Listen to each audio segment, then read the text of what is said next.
Welcome into college football now, and a happy new year to every single one of you. My name is Joey Petersen. We got producer Gage on the ones and twos. It is the quarterfinals of the college football playoff, all kicking off in Arlington, Texas for the Cotton Bowl.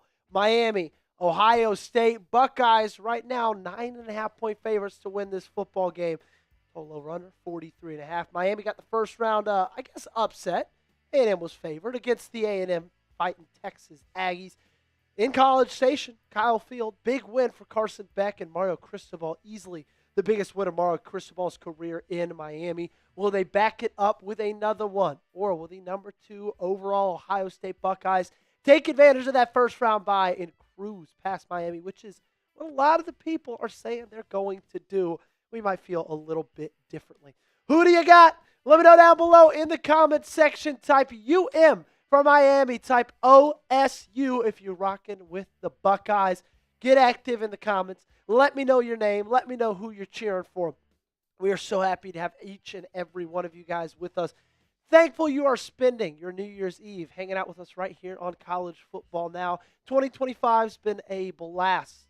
Lots of great things that have happened. College football has been a ton of fun to cover, and it all is going to be coming down the wire very, very soon, of course. Quarterfinals getting kicked off with this game tonight. 78 Conk says, yo, do you know what this crown is? Yes, it means you are our top fan so far. How you become a top fan is super chat or comment all stream along. So it ranks them right now.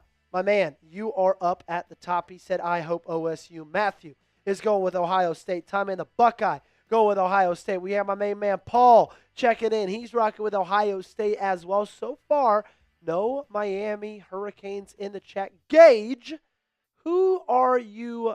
Let me ask you this. Who do you think is going to win? Second off, who do you want to win? I think we probably have similar answers in this vein, but let me know what you think.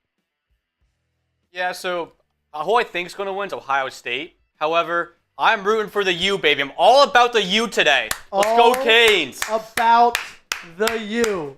I feel very similarly. I think Ohio State's going to win this football game, but I do believe that I would be rooting for Miami. We got our first super chat of the day from my main man, Christian Malley. Christian, we're going to run you through the bracket, give a quick shout out to our sponsor, and then we'll put you up on screen. Appreciate you. And hey, because of that first $10 super chat, we are going to get open our first Happy Dad of the night. The bracket, this is how it looks. Tonight, Ohio State, Miami. Tomorrow morning, Texas Tech, Oregon, in the Capital One Orange Bowl.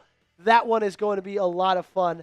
And then the Rose Bowl, the greatest game of them all, the granddaddy of them all.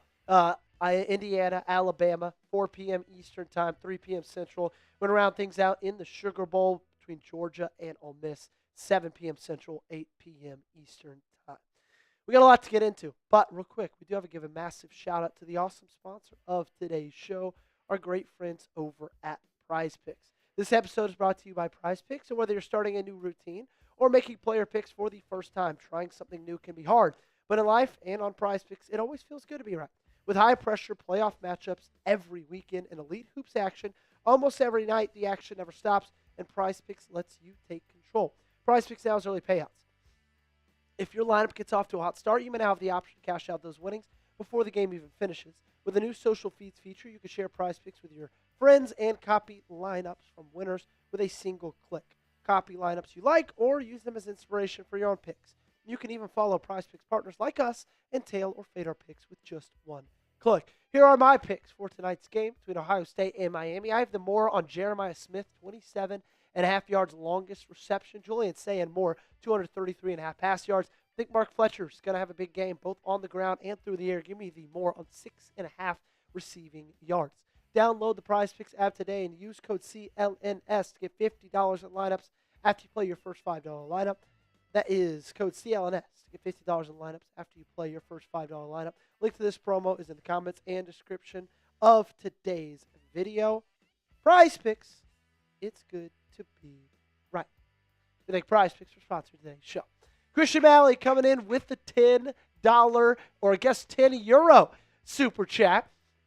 Hi to Joey and everyone. Happy New Year to you from Germany. There's no way that Ohio State will lose this. Well, Christian, We appreciate you hanging out with us. We're going to get into our first Happy Dad of the night, pineapple flavor. Appreciate that $10 super chat. Next super chat we get, Gage is going to open up his Happy Dad. We're going to have a good time. It's New Year's Eve. Germany, what time is it right now, Gage? What do we think? Okay.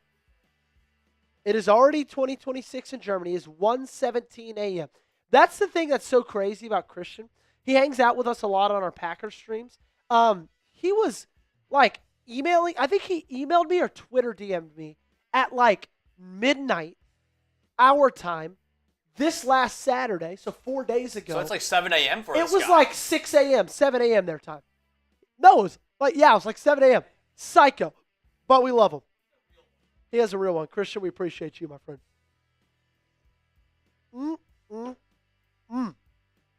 First sip of the Happy Dad is down. Okay, now that we are down to 8 teams, and in about 27 hours from now, we're going to be down to just 4. Who do you think wins the national championship? Let me know down below in the comment section. We'll bring on our producer, Gage, to ask him this exact same question. Gage, if you had to bet on it right now, who wins the net? So what makes it difficult to say this is because you've seen the teams play, but you haven't seen all 8 teams really play in the playoff format yet. It's been a while. It's been a while, especially for those teams that buys. Technically, and don't get mad about this, we're not going to get into this. We're not going to get an argument about this. But you've really only seen 2, with Oregon playing JMU and Ole Miss playing Tulane. Like, I know that seems harsh, but let's call a spade a spade. Really, Miami and Alabama are the only 2 teams that have played legitimate playoff games so far. And you could say that Miami, more so than Alabama, For survived against Texas A&M. They survived that game. Yeah. But what I would say about this I don't know. Bama did have to come back from down 17-0. They did, Let's but not just gloss over that. They did, but it was the second half, and they just looked like they were in full control. But Fair. What I would say, out of the 8 teams left, I see Oregon. I feel like they... the Ducks. Because not only they beat JMU, but they laid off the gas in the second half. And the thing is that Dan Lanning, after that game, he was frustrated at how that team ended that ball game. So I think he's going to come going into tomorrow's game against Texas Tech a little bit more angry, a little more hungry, and that's going to ride the momentum all the way to the national title this year. They will play the winner of Indiana-Alabama, winner of the Rose Bowl. That's who Oregon will get. Reminder, Oregon lost the Rose Bowl this time last year against Ohio State. They did not make it past the quarterfinals. They did get that first round bye and then got smoked by the Buckeyes. Very, very surprisingly smoked. I am still rocking with Georgia. And I got a couple reasons why. Number 1, I think the way they ended the season, they were playing the best football of anybody in the country. Yes. The way they looked rounding out their last few games, the way they dominated Alabama in the SEC championship, that's got to be for something.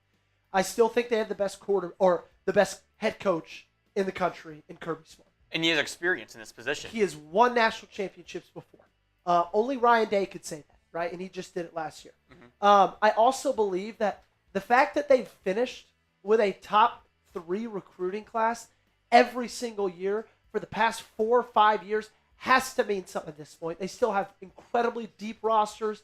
They, did really well in the transfer portal. Another reason I like Georgia and might not like Oregon as much, Georgia's staff is all going to be back next season. I think that is one thing that might end up plaguing Oregon is the fact that both of their coordinators, Will Stein, Josh Dubois, are both taking head coaching jobs for the 2026 season. And it's just human nature. You can't do 2 jobs at once. You're going to do one job a little bit worse. We're not blaming them. We all would do the exact same thing. But their new job is head coach of Kentucky. Mm-hmm.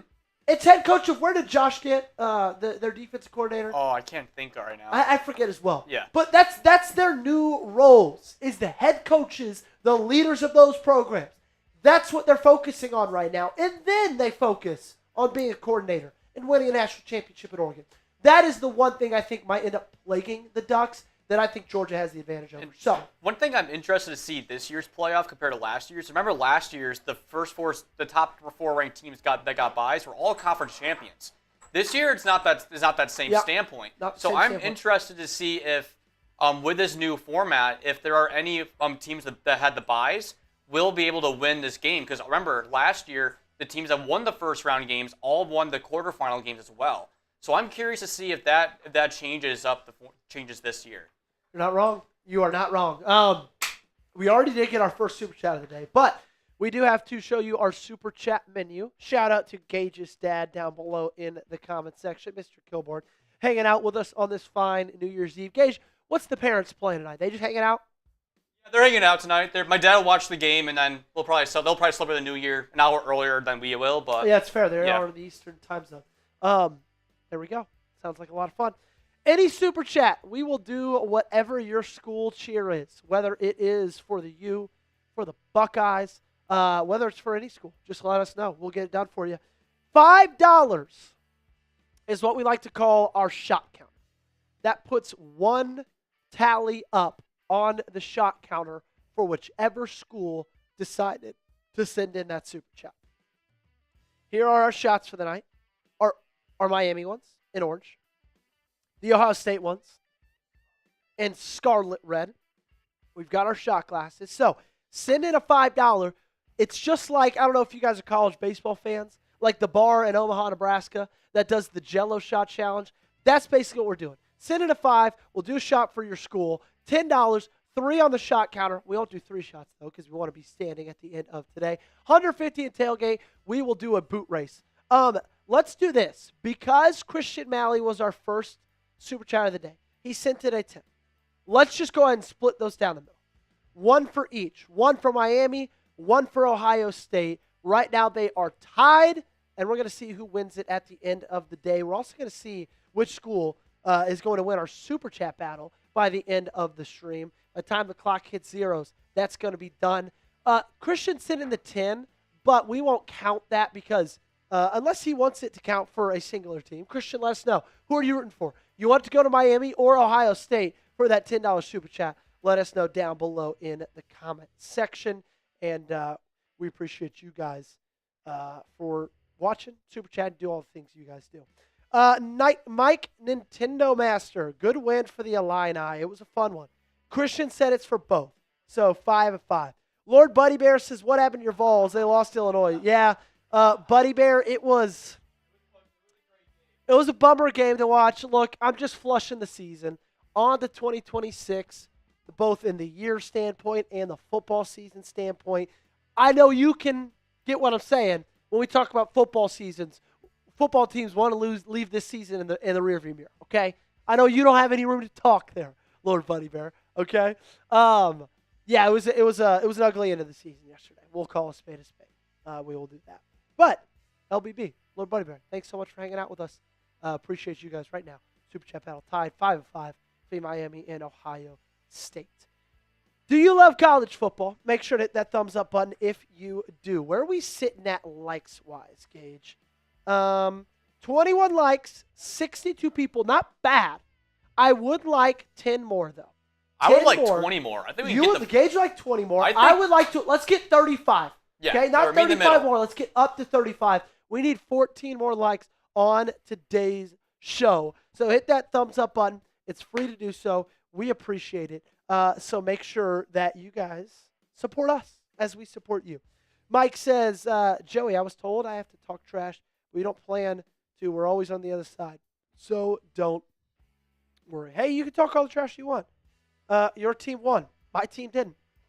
Hope you enjoy that. Celebrate it. Be excited about it. Paul Amos sent in that thumb emoji. You know what? Let's just get to 30. 9 more likes to get to 30 likes in total. All we got to do is get some people to hit that thumbs up button. Gage, I will say this. They're showing the Rose Bowl on screen right now. A little bit bummed that the weather is as bad as it is.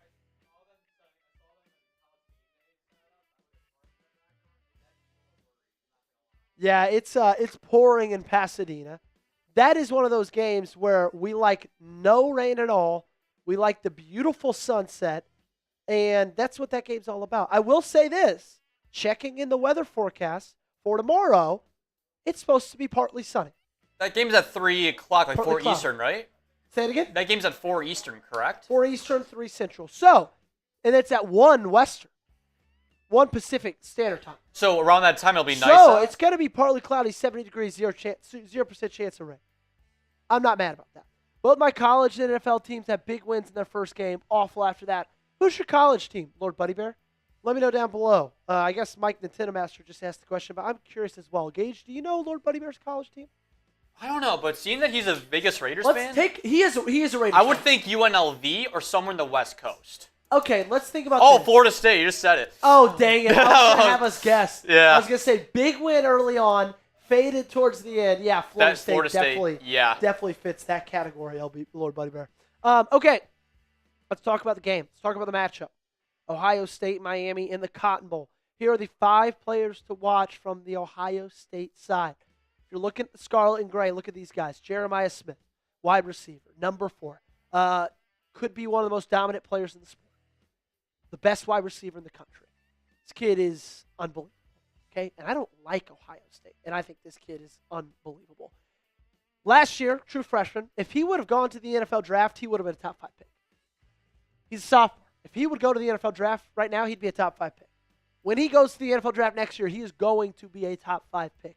This kid is special. His ball skills are unbelievable. He's been hurt, though. Not fully healthy. These last couple weeks of rest have been massive for Ohio State because they get some guys back. More on that in a little bit. Caleb Downs. It's funny. I truly believe on both sides of the football, the best players in the country are in Columbus. Because I don't know if there's a more pro-ready player in the college game than Caleb Downs. He seems like a guy you could stick on any roster in the NFL. You could stick on any field in the NFL. And he'd fit right in. The dude's unbelievable. His athleticism, his intelligence is the thing that stands out the most. He's going to be an impact player tonight. As is, of course, the quarterback, Julian Sayin, over there for the Ohio State Buckeyes. Heisman finalist, although nobody really thought he had any chance to win the final or to win the Heisman Trophy. Believe he finished 4th in that race. Regardless, incredibly accurate. Helps that he's got a lot of really good weapons behind him. Helps that he's got a really good offensive line. But you got to be able to make those throws, and he's been able to do it all season long. He's put up great numbers, great completion percentage. Didn't have the best game against Indiana in the Big Ten Championship, but looking to bounce back after a couple weeks of rest. Sonny Styles, linebacker. Guess his missed tackle rate, Gage. Sonny Styles' I'd say like 10? 0. Oh my God. 0% missed tackle rate from Sonny Styles. Elite linebacker for the Ohio State Buckeyes. Probably going to be a top 15 pick in the NFL draft. Dude's really special. He's aggressive. He's athletic. And like we told you about, with his missed tackle rate, he doesn't miss tackles. And then Carnell Tate, the final of our impact players. Although there are a lot, but if we're picking 5, Carnell Tate is up there on the list as well, rounding out the top 5. He's Jeremiah Smith's partner in crime. They're the best 1-2 punch at wide receiver in the country. Maybe, USC receivers, Tyson and Lemon and the other one. I forgot his name. They could have something to say about that. But Carnell Tate was a 5-star wide receiver coming out of high school. He went to IMG. Why I know all of this, he almost went to the University of Tennessee, but did not. Ended up making, at the time, the correct choice to go to Ohio State. He's been phenomenal. He's had a more serious of an injury than Jeremiah Smith has. So he is a guy to certainly watch out for because he's gotten much more healthy over the last couple of weeks. On Miami's side of things, Carson Beck, massive transfer portal addition. Probably the biggest transfer portal addition of last year's cycle. Got reportedly $4 million to go from Georgia to Miami. Started off the year pretty hot, but then as the losing started, a lot of that was because of him and his ball security issues. Look, if he turns the football over, Miami's got no chance tonight. The only way they have a chance is if he plays good, clean, smart football, and if their players, skill position players on offense, if they make plays around him. Good thing is they got Malachi Toney, one of the guys that is best at making plays in college football. Whether it's on special teams, whether it's wide receiver, whether he's lining up in the backfield as a running back, Malachi Toney's a name you got to know and you will be hearing for years to come. Akheem Mesidor, edge rusher. He's a big player to watch tonight. They've got an unbelievable defensive line. He's part of that. Just an absolute beast. He's strong. He can win pass rushes in multiple different ways, and he makes plays every single game day. Mark Fletcher Jr., running back. I believe offensively for Miami, Mark Fletcher Jr. was the MVP of their game against the A&M Aggies. Like, he made play after play after play, big play after big play after big play. And then Rueben Bain on the edge. This is the guy that beginning of the year was thought to maybe be a top 5 pick, maybe even first overall. He slid down a little bit as his production has as well. From an NFL draft standpoint, he's got really short arms, right? The wingspan is not as long. Obviously, that doesn't affect him as much going against these college tackles and college offensive linemen. He's a havoc wrecker. I think the biggest thing to look out for in terms of Rueben Bain is the fact that he pursues without stopping. The hustle in this guy is unbelievable. 5 Miami players to watch. What's your score prediction for the Cotton Bowl? Let me know down below. What's the score prediction? Gage, I forgot. We got to do the shots, okay? Because of Christian Mally's. So I'm going to pour your orange one. And you could come get it up here. And honestly, you could take the orange boot over there with you. Make sure you get a paper towel with it. Here you go, my friend. And then I will pour myself one for Ohio State. I got the paper towel on the desk here so that way I don't make any mistakes and don't get yelled at by the bosses. Well, but let's go ahead and get this one going. There we go. Alrighty. My man Christian Malley came in with a 10 earlier. Christian Malley, this one is for you, my friend.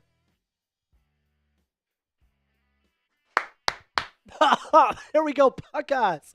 Happy New Year. Let's get it. Christian Malley, first one, coming in with a score prediction, 24-17, Ohio State. He's going with the O-H-I-O. I personally, I'm going to take 31-21. I think Ohio State wins the game. I think they win it by 10. I just think there's too much talent on the Buckeye side of the ball, and they're just going to wear down Miami. But I will say, from a talent-to-talent perspective, like outside of Georgia, I think Miami might match up the best talent-wise with Ohio State. Is that crazy to say? I don't think that's crazy. I mean, the thing that I think that makes this an interesting matchup is how Miami is going to use Malachi Toney. Yep. Like I talked about it in the first round playoff game that he's going to have to come up big, and not just him, but another receiver that made some big plays. And he made the catch of the year in Week 1 against Notre Dame. That's C.J. Daniels. And if they focus all their attention on Malachi Toney, that being the Buckeyes, you're going to leave C.J. Daniels, and he's another threat that you got to watch out for in the secondary for Ohio State. Yeah, I will say, I do think Ohio State's going to win. I think they're going to win 31-21. But I do think from a talent perspective, they're not that much overshadowed by Ohio State. But everybody is. Everybody's overshadowed by Ohio State's talent. That's just how it rolls. Miami, not as much as some other teams that are still left. Gage, score prediction for that. I think it's going to be a bit closer than what you said. I know you said a 10-point game. I think it's going to be closer like a 3 or 2-point game. Okay. I feel like Miami is going to come and show off the talent that they really have because I don't think, obviously everybody's heard of Carnell Tate and Jeremiah Smith. I don't think the country's really heard of what Miami has on their front, both offensively and defensively, because they could compete with Ohio State, and I really feel that they won't come away with a win, but they'll make it close. It's going to be a good one, man. They both are absolutely loaded. One of them more so with the recruiting, Ohio State. Now, Ohio State does still dip into the portal, but they are heavy just in just high school recruiting. They crush it every year. But now, if Mario Cristobal finds a way, Miami's definitely a portal guy. They are. They definitely are. If Mario Cristobal finds a way to win this game, then his name is going to start being put on for possibilities to be coaching elsewhere if he does not want to stay in Miami. I don't know. Miami, you said if they win this game? If they find a way to win this game, because I know he said their last round game against A&M is like their first big win. It was. I think this will be a bigger win for sure than A&M will be. Yeah, but if you think about Mario Cristobal, he played at Miami. He's from Miami.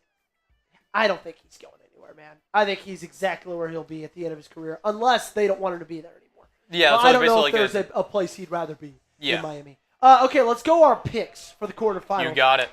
Real quick. And then we are going to get into today's game because Miami just ran out of the tunnel. Ohio State is running out of the tunnel. And Arlington, Texas, hometown of your boy right here, looks absolutely live and ready to rock and roll. Do we have the bracket picks? of both of ours? Let's do that then. I don't know why I put it in this way when it looks so much better the other way. It does look cleaner. Okay, my round 2 picks, quarterfinals. This is who I have winning all of these games. Ohio State tonight over Miami. I think that one's 2 scores. Georgia over Ole Miss. I think that one is 2 scores as well. 2 left side games. I think it'll be a little bit, less close than 2 on the right. I think Oregon wins. I think they win that one by a slim margin. I think Alabama pulls the upset over Indiana. And I think they keep rolling. Roll Tide. Not really. Actually, regret saying that. The Crimson Tide, though, they're getting healthy at the right moment. Who knows? Maybe they can keep up that hot win against Oklahoma. Gage, your turn. Yeah, so I am in a little similar spot. We're going to see some teams flip a little bit. I have Miami pulling off the upset here. I know I said they're going to lose by 2, but I have that Miami pulling off the upset here. I feel like they're a scary team to watch out for, and they're a team that I don't think anybody's really prepared to play against. Yep. And then Indiana, Kurt Cignati back for a second year. He's going to make it things change now. Yeah, Gage also has Oregon over Texas Tech, has Georgia over Ole Miss. Kind of goes with the field right there, just as I do as well. Ladies and gentlemen, we are about to kick off. Type those B's down below if you are ready for kickoff. We are 1 minute away. The coin toss is happening on your TV right now, and we've got it all covered right here at Chat Sports. So happy that you were hanging out with us. My name's Joe Petersen. That's Gage Gilmore. He's on the 1s and 2s. We're going to be here every snap, every play, every commercial break. This is the place you want to be, ladies and gentlemen. Chat Sports has you covered all sports. We're going to live for every single playoff game. This one tonight, all 3 of them tomorrow. You got Gage and me for the first one to kick off. I guess the bosses just said, hey, look, we're going to throw the 2 most handsome men we've got in the office. We're going to throw them on the Cotton Bowl because that's how we're ringing in the new year. Thanks so much for ringing in the new year with us. Make sure to hit that thumbs up button. Like today's video. We got play-by-play, in-depth analysis, all that and more right here on the channel. Happy New Year. Thanks for hanging out with us. We really do appreciate it. Type those means down below. Mr. Bank, why does Alabama the pick to win besides being named Alabama? Well, Mr. Banks, I still think from a talent perspective, they are almost as talented as anybody in the country. Kalen DeBoer has had more success in the college football playoff than Kurt Cignati has. No, I don't think that matters. Not that much, but it's worth noting. Yep. It's worth noting. They're also getting healthy at the right time, and sometimes you just need one win to wake a team up. That could have been it against Oklahoma. Look, would I be surprised if Indiana beats them? No. But I'm trying to, get a little spicy here with my picks. Don't be mad at me, Mr. Bay. Try to get a little spice in here. You want me to just go chalk, go field? No. Alabama. And I hate them. Trust me. I absolutely hate them. Alrighty. Time goes to me. All ready for kickoff. Gage, I feel like we're Mike Nintendo Master says audio's bad. Oh, he fixed it? Oh, word. Okay, gotcha. Gage tried to sabotage us. So, everybody type F Gage in the comment section down below. All right, Ohio State will be kicking it off. Miami's going to take the kick. Honestly, if I'm Miami, I like taking the kick first. You're the underdog. Go out. Try to play with a lead. Last thing you want to do is be the underdog and then look up after 3 minutes of this ball game, you're down. And we're off. Kick to the end zone, and that's going to be nailed down. Miami's going to come out to the 25-yard line to start this ball game. Carson Beck, in his first year, transferring from the University of Georgia. 14-3 record against AP-ranked opponents. 35-5 overall record. 824 win percentage. Third among FBS quarterbacks in the last 20 years. He's a winner. Can he win tonight? It's going to be his biggest test. Lost or was hurt for their run to the playoffs last year. That was Georgia's, where they lost to Notre Dame in the Sugar Bowl. He got hurt in the SEC Championship against Texas. Shotgun start for Miami. Beck dropping back. He's just going to check it down, and that's going to be short. Wow, that would have helped my prize picks pick for Fletcher more than 6.5 receiving yards if he would have just picked up 3.5 right there or 4. Looks like Beck tried to layer it over the offensive line, just dropped it in a little bit too short. That one is going to be incomplete. I got it, Gage. Thank you. 2nd and 10. Pistol for Miami. It's going to be a handoff. Fletcher, he cuts it up, and he gets licked. He's got to pick up 3, though, on the 2nd down carry.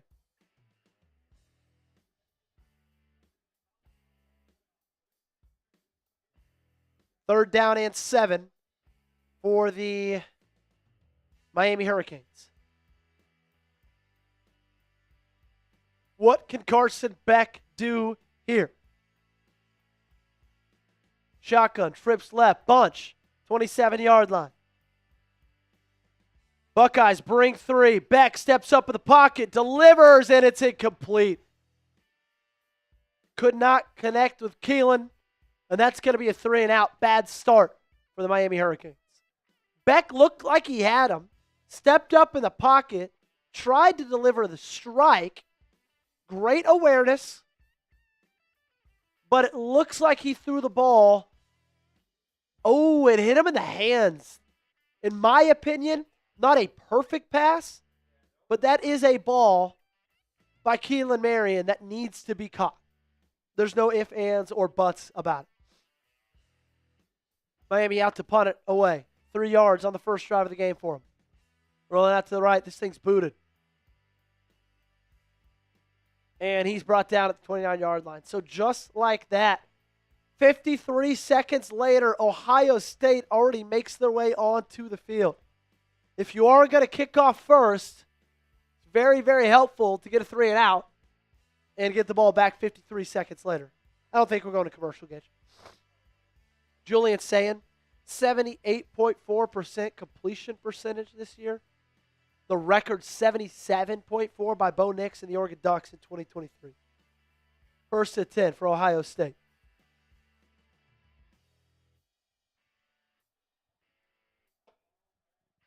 Shotgun for Sam. Tied into his right. Trips right. Now running back in motion. They're going to hand it off. Up the middle. That's Bo Jackson. No, not that Bo Jackson, but it is Bo Jackson. Oh, my goodness. A name we have not seen, I have not seen in a very, very long time. That is Platinum 666. Bang! Sayin fires, almost picked off. Great run on it by the Miami defensive back. Carnell Tate was the intended wide receiver. Shout out to my man Platinum. It has been over a year since I've seen him. I used to do a lot of producing for Steelers Talk. That's where Platinum hangs out most of the time. In the summer of 2024, him and I got to know each other pretty decently. Good to see you, man. We'll get you on screen in a second. 3rd down and 7. Shotgun, trips right. Sayin in the gun. Would be a big stop for Miami to respond. Sayin making changes at the line. 2nd left on the play clock. They get the snap off. He's being rushed quick, and he's brought down. It's Mesidor. It's Bain. The 2 edge rushers we talked about for the sack for the Hurricanes. What a response by the defensive line. Oh, my goodness. What a rush by those 2. That's the thing about both of these guys, is they have versatility on the defensive line. They can line up inside. They can line up outside. Both of them going to be first-round picks for a reason, coming up big in a big, big way right there. Platinum says Happy New Year, everyone. Platinum, Happy New Year to you. Punt is away. Malachi Toney fair catches it at the 39-yard line. So Miami coming up with a big stop and response. Platinum 666. Bang! With that 50. Hey, Gage, let's just both take one from our Ohio State and our Miami ones. You got it. This one is for Platinum. Platinum, thank you so much, my friend. Platinum. He technically, with that, has 10 to the shot counters. Let me know how much you want to go where. Okay? Do you want to go 5-5, 10 to Miami, 0 to Ohio State, 7 to Miami, 3 to Ohio State, 6 to Ohio State, 4 to Miami? Let me know how you want to split those 10 in between the two. We're keeping track of a shot counter for the entirety of this ball game. We are in commercial break right here up on the screen, which means it is a perfect time for us to go into a little bit of our commercial break. More like a shout out to the awesome sponsor of today's show. That is our friends over at Prize Picks. This episode is brought to you by Prize Picks. Whether you're starting a new routine or making player picks for the first time, trying something new can be hard. But in life and on Prize Picks, it always feels good to be right. With high-pressure playoff matchups every weekend and elite hoops action almost every night, the action never stops, and Prize Picks lets you take control. Prize Picks now has early payouts. If your lineup gets off to a hot start, you may have the option to cash out those winnings before the game even finishes. With the new social feeds feature, you can share Prize Picks with your friends and copy lineups from winners with a single click. Copy lineups you like or use them as inspiration for your own picks. You can even follow Prize Picks partners like us and tail or fade our picks with just one click. Here is my Prize Picks lineup for tonight's game. Got the more on Jeremiah Smith for 27.5 yards longest reception, more on Julian Sayin for 233.5 passing yards, and the more on Mark Fletcher for 6.5 receiving yards. Download the Prize Picks app today and use code CLNS to get $50 in lineups after you play your first $5 lineup. That is code CLNS to get $50 in lineups after you play your first $5 lineup. Links as promos in the comments and description of today's video. Prize Picks, it's good to be right. We thank Prize Picks for sponsoring today's show. Lord Buddy Bear says, I'm still here, Nintendo Master. Just cooking dinner. Happy New Year's to you as well. Lord Buddy Bear, what are we cooking? Let me know. Platinum said, love you guys. Have a great New Year's. You as well, Platinum. Be safe. Have fun. Glad you're hanging out with us, man. Okay, he said 0 to Ohio State. So that means we got to get 10 on the shot counter for Miami. Miami taking an early and commanding lead thanks to our great friend over at Platinum 666. Shotgun. Trips left. Beck. In the gun. 39-yard line. Give me a handoff. Mark Fletcher. He's going to get 3.5 on the first down carry. If I am Miami with the defensive backs that Ohio State has, I feel like you are just better off, just getting the run established. That is what you are far better off doing. Shotgun, 2 receivers to the left with a tight end. Play action. He's got all time in the world to throw, and he checks it down to Mark Fletcher. Prize Picks, bang! That one just hit right there. First down, Miami. Lord Buddy Bear said, homemade chili sounds delicious. Gage and I had some burgers tonight for dinner. Those are great as well. Bringing in the new year in a great way. So I will say, something about Miami is they have an unbelievable offensive line. Do you know the reason why they have an unbelievable offensive line, Gage? It is Francis Mauigoa, but it's also Mario Cristobal, former offensive lineman, loves recruiting those big boys. 1st and 10. It's going to be a handoff. Fletcher again, 3 straight touches for the back. He picks up 2 on first down. Paul says, OU, Boomer, Sooner football. OU did not have as much luck in the first round as Miami did.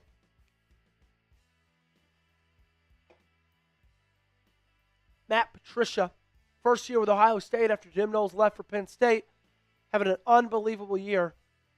Top defense in college football right there. So from the 40, they enter into Ohio State territory. 2nd down and 9, trips left. Shotgun. Beck, all day to throw again. Checks it down. This one's dropped by Fletcher. So Beck has already gone to him 3 times, only 1 reception in those 3 targets. That reception went for about a gain of 15, but still, they're not seeing eye to eye. We got American! Let's go! We're going to get you up on screen. We'll go crazy for you in a second, my friend. 3rd down and 9. 2 receivers to the left. Malachi Toney in motion to the right. Watch him on 3rd down. Beck hit as he throws. Doesn't matter. Pass complete. First down, Miami. Big pickup right there on third down. There's Daniels. Gage talked about him in the buildup. Great throw by Carson Beck. Way to work back to the football by C.J. Daniels. First down, Miami.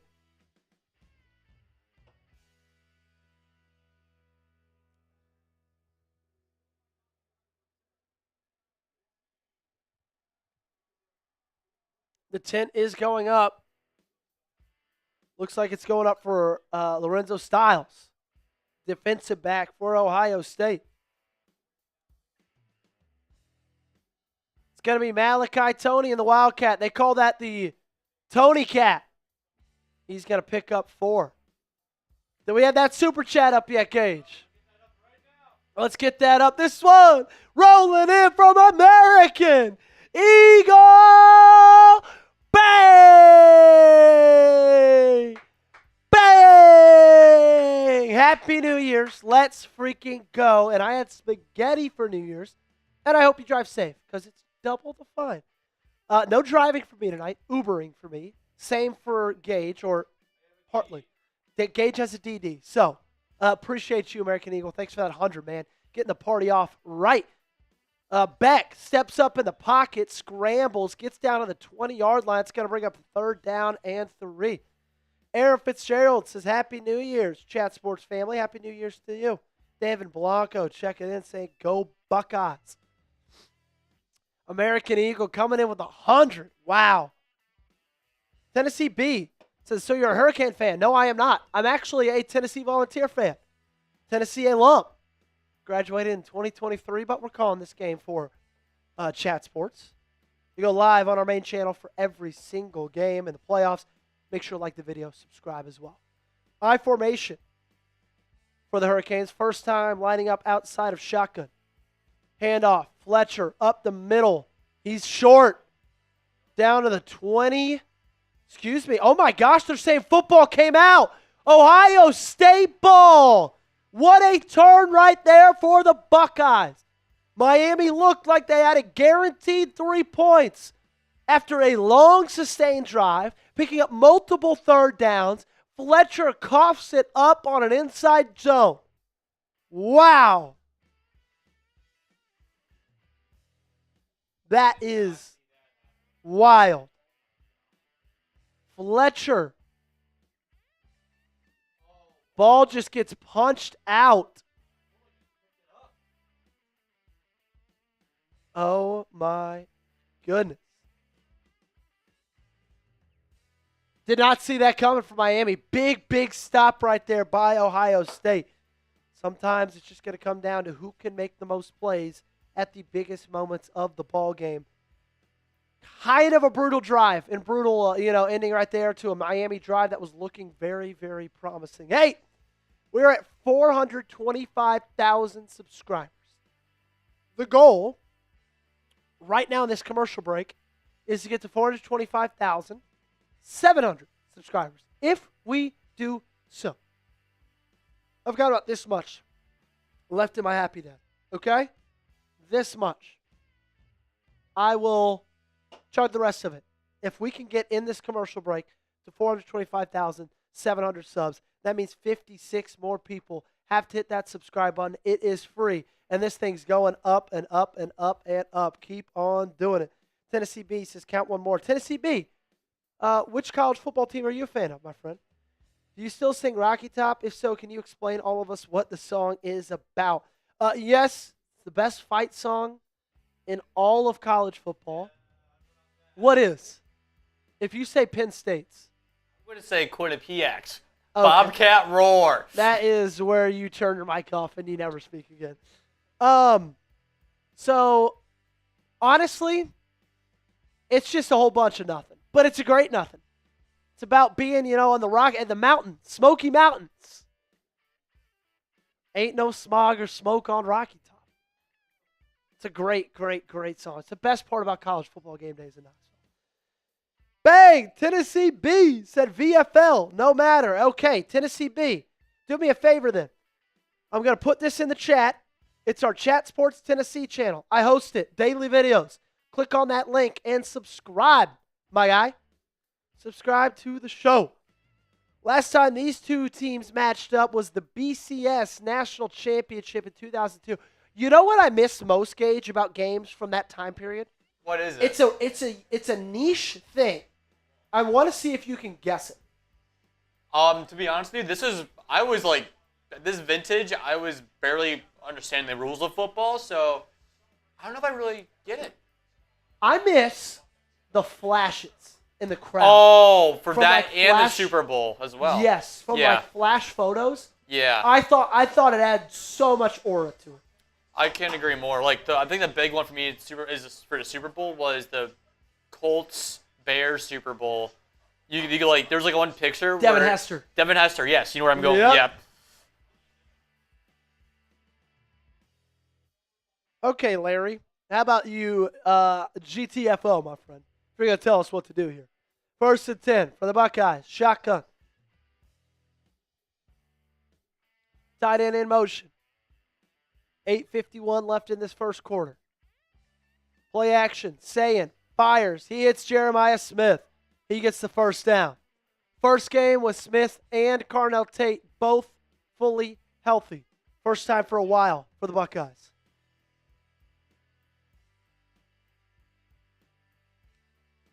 Last season in the college football playoff, 4 games, 381 yards, 5 touchdowns. Last time in this quarterfinals against the Oregon Ducks, he was unbelievable. 7 catches, 187 yards, and 2 touchdowns in the quarterfinals last year. Pistol, handoff, Bo Jackson tries to get to the edge. He cannot. It's Rueben Bain Jr. setting the edge himself, making sure nothing happens for Ohio State. Larry says, you work for me. Well, Larry, you're not in this stream anymore. What a play by Rueben Bain setting the edge right there.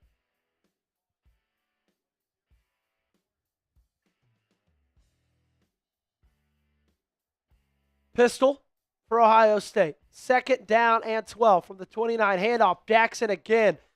Great running room there. He takes advantage of it. He picks up 7. That's most likely going to be 3rd down and 5. Ohio State 0 for 1 so far on 3rd downs. It's Miami defense doing something not a lot of people thought they'd be able to. Putting up a good fight against Ohio State.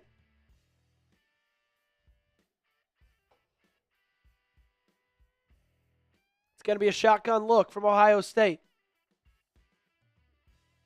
2 receivers to the right, tight end and receiver to the left. Jeremiah Smith at the top of your screen. Carnell Tate at the bottom. Running back in motion.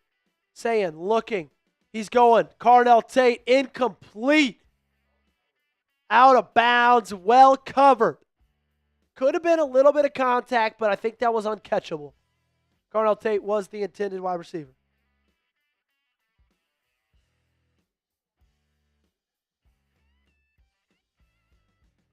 Gage, after this, we do who you got since we got a lot of people in here that we didn't have earlier.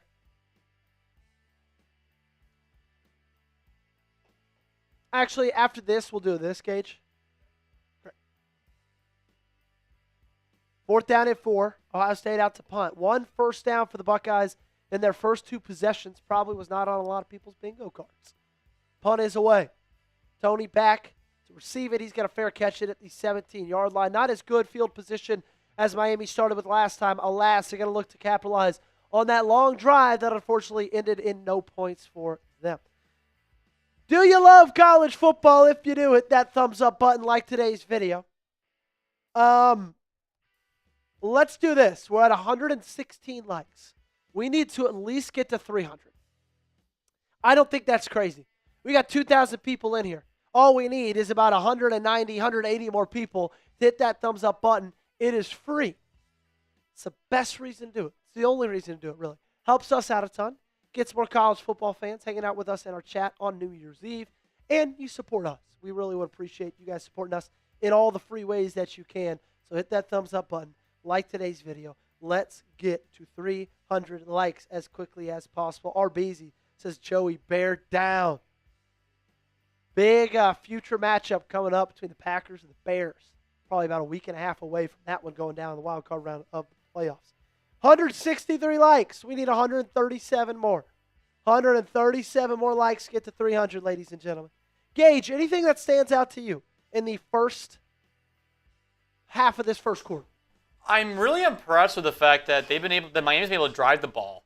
I mean, that first drive, the opening drive to feel it out, I felt like it was very trying to feel out the defense. But you can definitely tell that Cristobal made some changes and is relying on his playmakers. And like we talked about, they got both C.J. Daniels involved as well as Malachi Toney. But the only thing that was kind of like a killer was having to that fumble at the end of that drive, which could have been a 3-point field goal, or maybe they would have gone for it. I'm not sure. Yep, you're not wrong. But besides that, their defense. I doubt they would have gone for it. But regardless, it was a big fumble by Fletcher. And the best part is how their defense responded by giving up one first down and then forcing Ohio State to punt in their own territory. I think that kept momentum on Miami's side, personally. Yeah, I think that is one thing that has been impressive with Miami's game so far is their defense. And I think nobody really saw that coming necessarily even in the first game against A&M, especially not against Ohio State. So, obviously, we got a long time to go. We still got 52 minutes left in this game, right? We're not even 10 minutes through, but still impressed with what we've seen so far. I do think the benefit that Miami has, also 100 likes away from 300. Help us get there if you haven't yet. The benefit that Miami has is they've lost 2 games. That sounds crazy, saying they have a benefit over a team that hasn't lost a football game. But I'm of the belief of when you lose football games, that gives you incentive to go away from the things you did to lose that football game. That humbles you. That shows you your faults. It shows you what you need to work on, and it shows you what your biggest weaknesses are. Miami's had to go through that twice. Ohio State has. And so I'm not saying that's going to be that big of a difference, but I do think that is at least something to talk about. Trips left bunch. Shotgun for Miami at the 17-yard line. Carson Beck going to drop back. He's going to have all day to throw. He's going to step up, tuck it, and he's going to slide just about 2 yards short of the first down. That's the one thing about Carson Beck that I think people sleep on is his ability to run the football. He's not going to be a Lamar Jackson. He's not going to be a, KJ Costello. He's just going to be one of those guys that if he needs to, he could pick up 6, 8 yards. Not going to go for 200 yards in a game, but you could very much look up at the end of a game. He could have 50 or 60 rushing yards. Pistol, handoff, Fletcher up the middle. Last time Fletcher touched it, he fumbled. This time he picks up 5 yards and a first down for the Hurricanes. 2 hands on the ball. Keep them there all game long, Fletcher.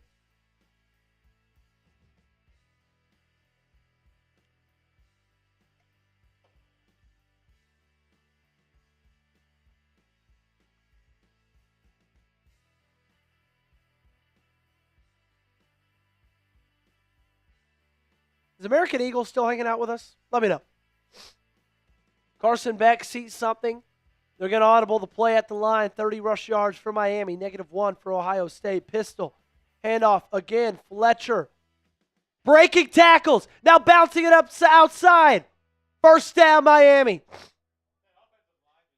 That's the thing about Fletcher is he's not a necessarily kill you with his speed type back, but he's hard to bring down. He's strong.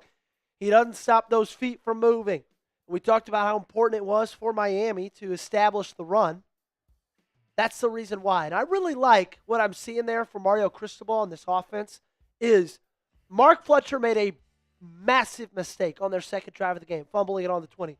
But you can't take him out of this football game. You got to continue going with it. Shotgun. Beck fires. He hits Toney. Toney cuts it upfield. And he fumbles. Falls on it, though, at the 50. Ball security problems for the Canes early. Shoving. Not going to call anything.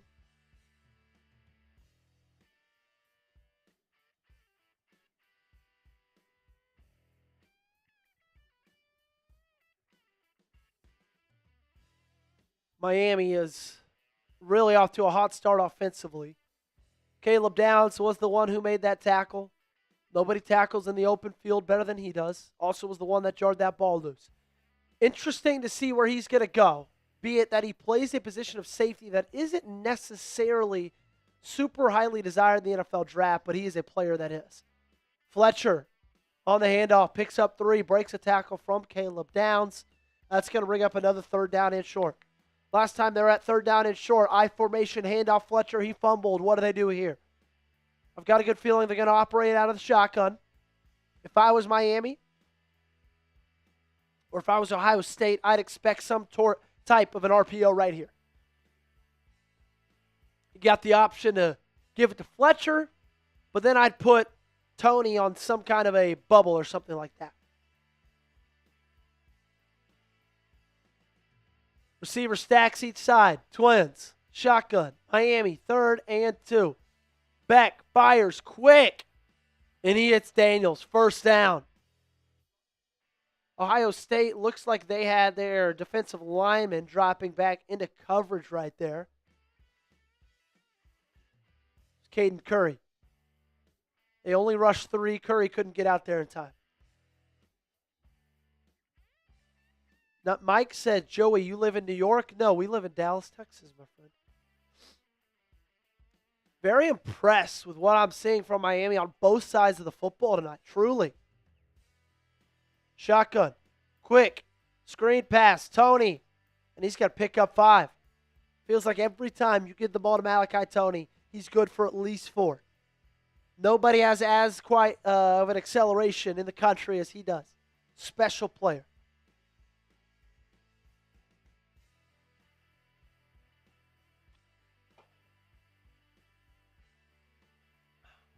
Second and 6 for the Hurricanes.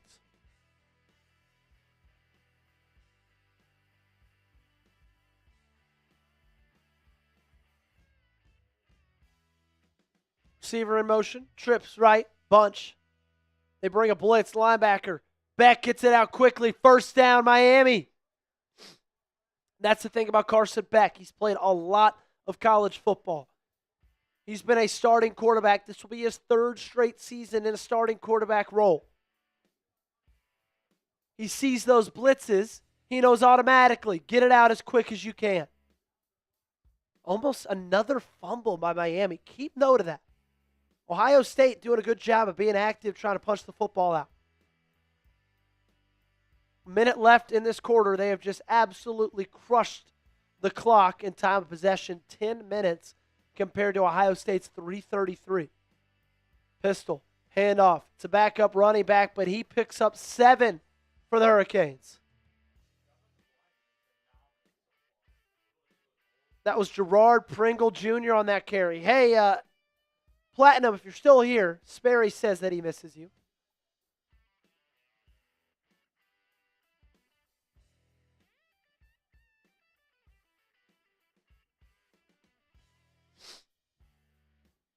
That's the thing about Gerard Pringle and Mark Fletcher, man. They're an interesting 1-2 punch because they're 2 very different type of backs. Pringle is a smaller guy, a little bit quicker. Fletcher, more of an every down back, but powerful, tough. And Pringle, tough run right there. They're going to spot him short. I believe that he should have gotten the 1st down there. We'll see if they move the chains. Regardless, that's going to be the final play of this quarter as Miami, even though the score is 0-0, comes out swinging and is dominating this football game right now. Christmas elf lights. Of course, my friend. Appreciate you. All righty, who you got? Let me know down below. I need to know who you got. Are you rocking with Miami or Ohio State? Let me know your answer in the comment section. Give me a UM if you're rocking with the U. Give me an OSU if you're rocking with Ohio State. We need you guys to weigh in for us. We asked this question earlier, but but the chat has grown about times 100 since we asked it then. Let me know. Miami impressing early, Gage, after that first quarter. Gage, Miami, you said you want them to win. Why do you want Miami to win this football game? So I'm a Penn State fan. I'll be upfront about that. That's my college football team through and through. And for one thing about Penn State is that Ohio State, even seeing the color scarlet and gray makes me cringe. So and last year when they won the national title, it was very tough to watch. In Miami, they haven't had much success since the early 2000s, and they haven't won a bowl game in like almost 10 years.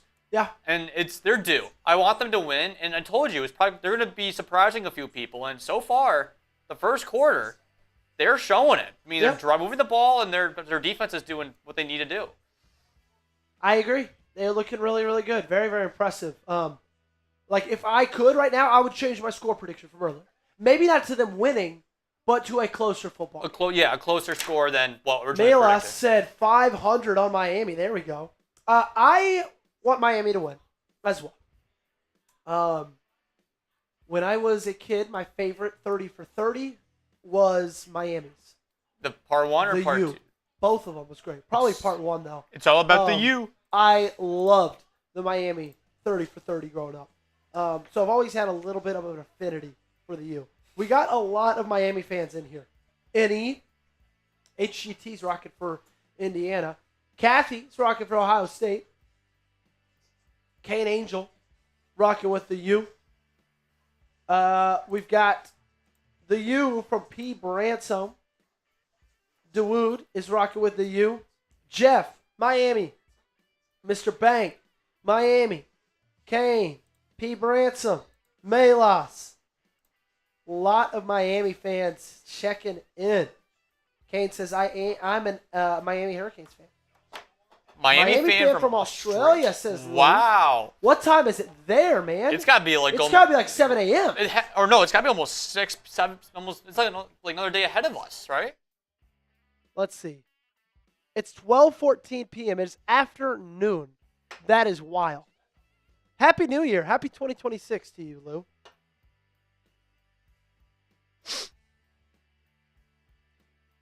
Saf says, I just want the ACC to win something.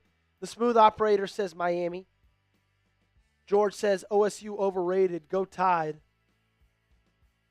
TWF says Convicts. Let's go. 110 yards from Miami to Ohio State's 9. Handoff. Fletcher. Stretch play. Great blocking. Good hole for him. He hits it. Picks up 5.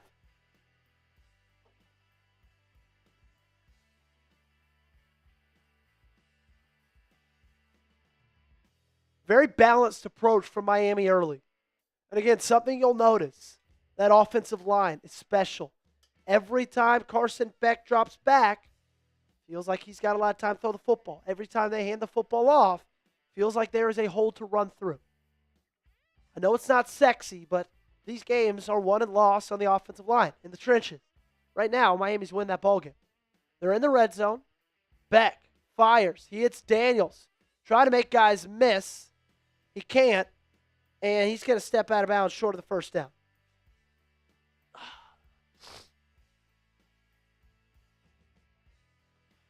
Igbinosun in coverage right there.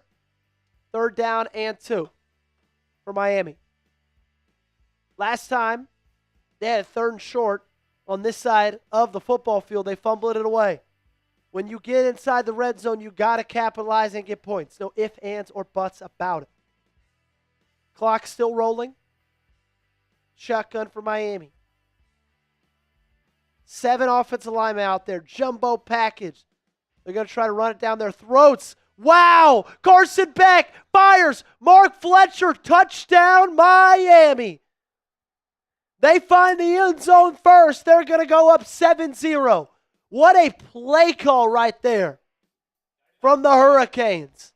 Carson Beck snapped to him. Looked like he was going to try some sort of a QB sneak. Pulled up, threw it to Mark Fletcher, who's on a little bit of a wheel route, and that one found the end zone. What a start to this game by Miami. 13 plays, 83 yards, 8 minutes. Michael Irvin's loving it. Mario Cristobal's loving it. Miami on top early.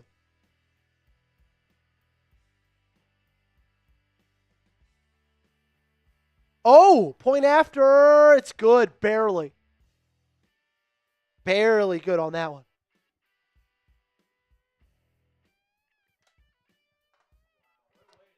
What a way to start it off. Gage, have we done prize picks for this quarter? Great. Let's do that next. Yeah, I assume so. Mark Fletcher, that pick is already looking very, very good. Speaking of that pick, you'll find it on my prize picks, who we have to give a real quick shout out to because this episode is brought to you by Prize Picks. Now, whether you're starting a new routine or making player picks for the first time, trying something new can be hard. But in life and on Prize Picks, it always feels good to be right. With high-pressure playoff matchups every weekend, elite hoops action almost every night, the action never stops. And Prize Picks lets you take control. Prize Picks now has early payouts. If your lineup gets off to a hot start, you may now have the option to cash out those winnings before the game even finishes. With the new social feeds feature, you can share Prize Picks with your friends and copy lineups from winners with a single click. Copy lineups you like or use them as inspiration for your own picks. You can even follow Prize Picks partners like us and tail or fade our picks with just one click. Here's my Prize Picks lineup for today's game. And if we want this to start doing a little bit better, Ohio State's going to have to start moving the football. Because I'd be more on Jeremiah Smith, 27.5-yard longest reception. Right now, his longest reception is 10 yards. Julian Sayin, more than 233.5 passing yards. Mark Fletcher, more, 6.5 receiving yards. That one, already good. We can cross that one off the list. Download the Prize Picks app today and use code CLNS to get $50 in lineups after you play your first $5 lineup. That's code CLNS to get $50 in lineups after you play your first $5 lineup. Link to this promo is in the comments and description of today's video. Prize Picks, it's good to be right. We thank Prize Picks for sponsoring today's show. Here's the matchup. Wow. 128 total yards to 9. 12 minutes. Time of possession of 3:40. And what it feels like to me, Gage, is Miami kind of just came out and they just punched him in the mouth.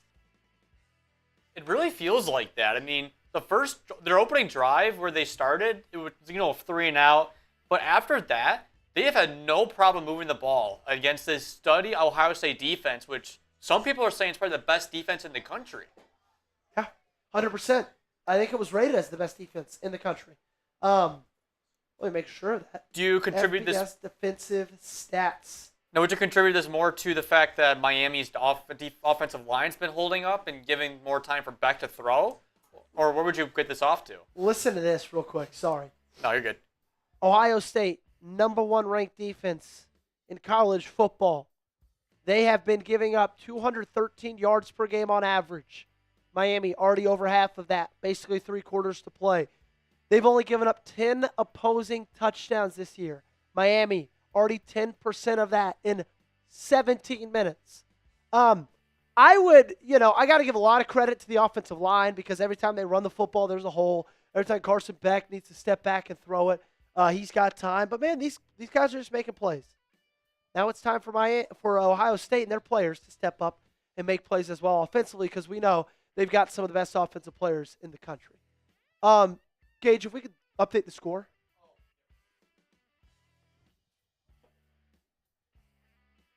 Thank you. So far, Rueben Bain, one of the stars of this one for the Hurricanes. What's up, Mike? I might be able to answer. Might, though. Fewest in any quarter yards-wise since guess when, Gage? Don't look. 2017. Shotgun for Ohio State. Sayin in the gun. Snap is there. Play action. Drop it back. He's got time to throw. He's going to go deep. He's looking. He's got Jeremiah Smith. Massive first down for the Buckeyes down to the 15-yard line. Engage. Another Prize Picks. Cha-ching. Wow. And that is what Jeremiah Smith could do to you, man. He's a hard guy to cover. And Julian Sayin, give the credit to him, man. He just drops it in the bucket. This game far from being over. Ohio State's a tough team to kill. Can't kill them early, especially. They did need to respond for sure, and they did. Responded in a very big way right there. Shotgun. Two receivers to the right. One in motion. Sayin. Play action. Step it up. And he can't avoid Rueben Bain. He's now got a sack and a half this game alone.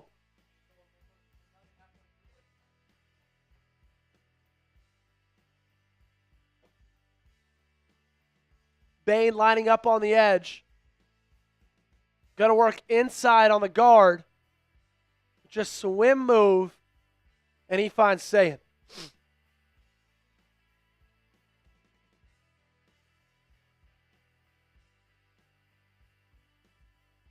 Second and 16. Big response there from Miami.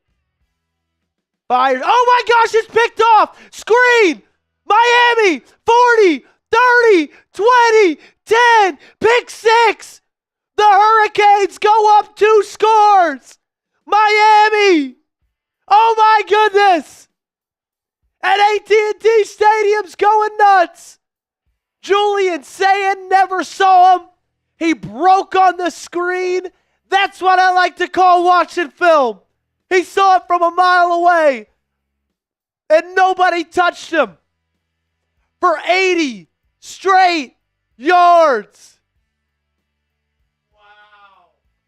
It was Keionte Scott, 6-year, redshirt senior, transfer from Auburn. Oh my goodness, Gage. The point after to go up 14. Who could have seen this coming? One thing I do want to see there, Gage. Did it look like there was offsides from Rueben Bain? So Jeremiah Smith just whiffs on the block. And Scott breaks on the pass, and he's got nothing but green grass ahead of him.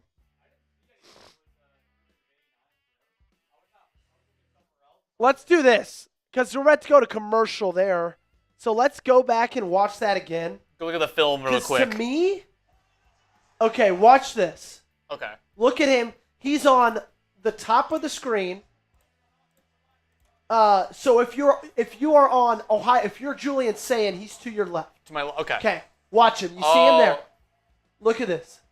Oh no, no, it's clean. That's clean. That's just clean. A great jump from Rueben Bain. Sorry, we had to go back and check the film, make sure. But overall, I mean, I had a feeling that if Miami's going to come away with a win, it's going to be like a come from behind win. But I did not see them dominating this early. Still a lot of time left to go, but wow. What a start by the Canes. What a start from the Hurricanes. I don't think anybody expected this. Like, remember the last playoff game against A&M, they only scored 10 points. Yeah. They already had more than than they did against A&M. Now, that one was very windy, tough conditions. It's very hard to throw the ball, but still, man, 14 points against the quote-unquote best defense in the country. And it's funny because if you look back at Ohio State's schedule, and I get it, Gage, you're not an SEC guy, but you hate Ohio State, so I think you can agree with me that they played a joke of a schedule. Well, that's the thing. Started off with Texas, okay? And let me be honest with you. Texas ended the season great. Texas offense, beginning of the year, one of the worst in the country, okay? Then they go Grambling State, Ohio, Washington, not bad. Respectable. Minnesota, Illinois, Wisconsin was horrible this year. They got Penn State when they were at a really bad spot. Purdue, UCLA, Rutgers, Michigan's offense this year was terrible. Like, stop me when they played a good offense. Yeah, I mean, I know that you and I can say what you want about it all, but my point on this is, the scheduling. This is where the expansion. Like, we're going to probably go into another discussion about it, the expansion of the conferences. I hate it. This is the reason where it struggles because you can't really tell the real champion out of it. Yep. In my opinion. No, I couldn't agree more. You're not wrong. You are not wrong. I mean, it's the same thing in the SEC too. You know, you have teams that play a schedule like Tennessee played, which wasn't that hard this year. Sure, you had to play Bama, Georgia, Oklahoma. That's not easy. But then you got teams like Oklahoma and Florida who just were in a gauntlet, dude.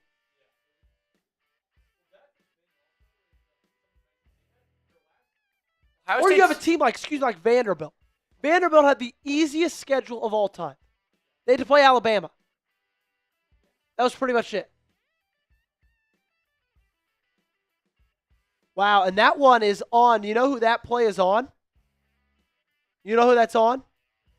That play is on Jeremiah Smith. Jeremiah Smith straight up missed that block. Yeah, Mike. First and 10. Shotgun. Miami bringing a blitz. Sayin fires. Smith again. First down, Ohio State. Smith, his third catch. He's probably got somewhere around 90 yards already. You got to be aggressive now, man.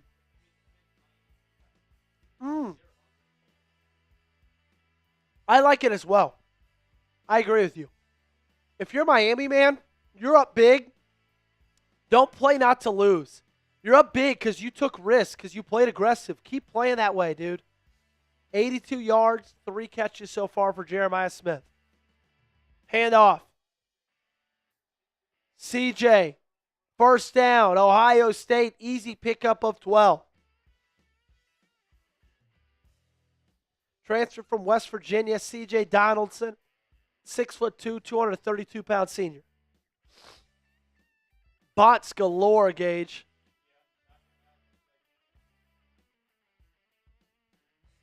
Ten minutes left in this half.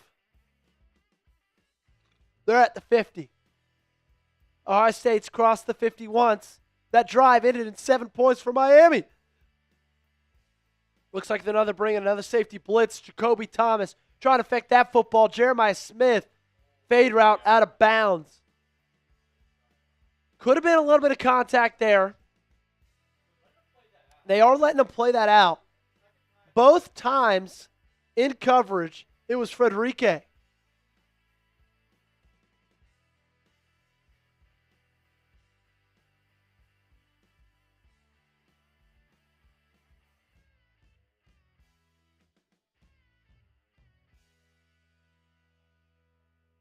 Carnell Tate, I believe, has only gotten 1 target today. Interesting to see if they get him back in the fold. He's at the bottom of your screen to the right of Sayin, who's in the shotgun. Sayin, he gets hit, tries to avoid a sack. He can't. It's Akheem Mesidor. And that's a massive loss of 15 yards for Ohio State. And Miami looks like the best team in the country right now. Wow.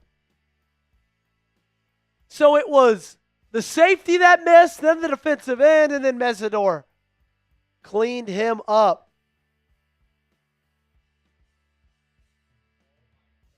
And threw him down for extra measure. 3 sacks already for Miami. Third down and long. Screen pass. Donaldson still rolling. Can't break a second tackle. He's down at the chains. That's going to bring up 4th down and 11. Ohio State. They've got one thing to do here. That's punt the football away. Ryan Day looking disheveled, if I had to choose a word. So if you're Miami here, there's 9 minutes left. Ohio State gets the ball after halftime. I think you start just, I don't want to say running the clock out, but I do believe every single possession you take to under 5 seconds in the shot clock. They have, man. They've dominated time of possession. Toney. Fair catch at the 11. Julian Sayin. Brutal stat line for him. 82 passing yards, less than 50% completion percentage. He's thrown a touchdown just to the wrong team.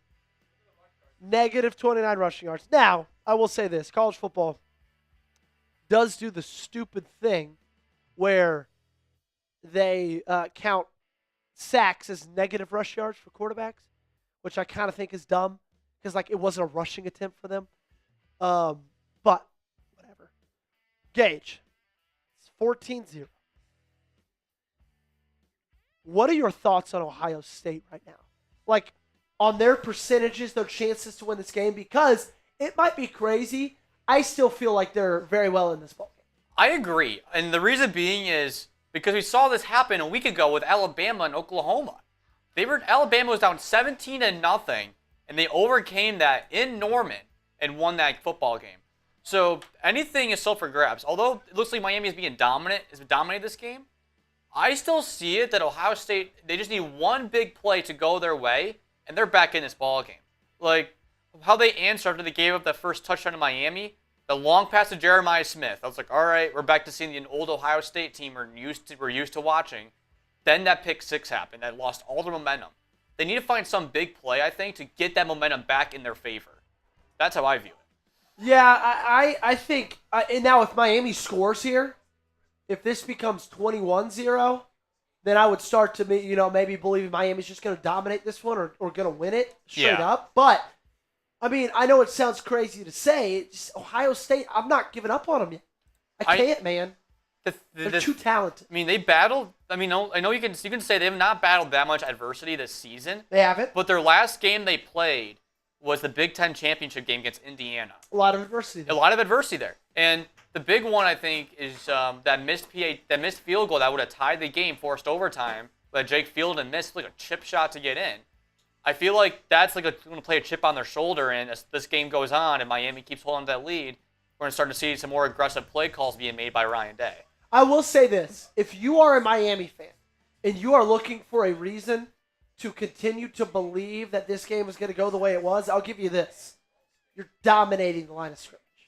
And that doesn't happen in fluky games. On both sides of the ball. Both sides of the ball. Not just one. Dominating the line of scrimmage. I got another question coming up for you, Gage. That one will be going in the break. Reminder, it's about bye weeks. Okay? Remind me later. Winner of this will take on the winner of Alabama-Indiana, which plays in the Rose Bowl tomorrow afternoon, 3 p.m. Central, 4 p.m. Eastern. The granddaddy of them all. Cannot wait to see the beautiful Pasadena sunset. 1st and 10. Beck, shotgun. Big drive right here for the Canes. Funny thing is, Chat Sports office is in Dallas, Texas, driving into work today. Saw some Miami Hurricane fans. It's going to be a handoff. Fletcher. And he's brought down just beyond the line of scrimmage, gain of 1. The funny thing about this game is Miami's up 2 scores, and I think we all forgot the fact that they fumbled on their own 20-yard line. They fumbled on the 20, and they're up 2 scores. It could easily be 3 scores. Shotgun again for Miami. Beck fires. Quick. And that's going to be a first down, C.J. Daniels. Not what Ohio State wanted to happen after forcing a 2nd and long.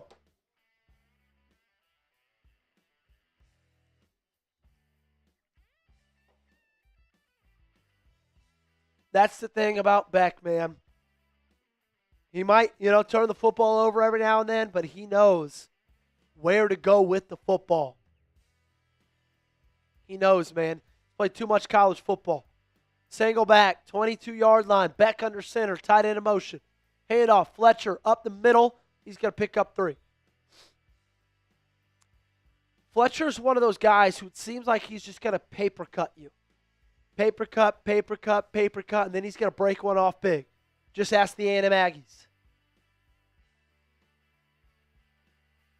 Trips, bunch right. Beck, empty. Look for Toney here. He fires it, cross field. Marion's going to pick up 4. It's going to bring up 3rd down and 3. Miami very used to operating in these 3rd down and short situations today. That's been a big difference in this ballgame. Miami's had a ton of 3rd down and shorts. Ohio State feels like they've had a ton of 3rd down and longs. It's the reason Miami's been able to sustain long drives, and Ohio State has not.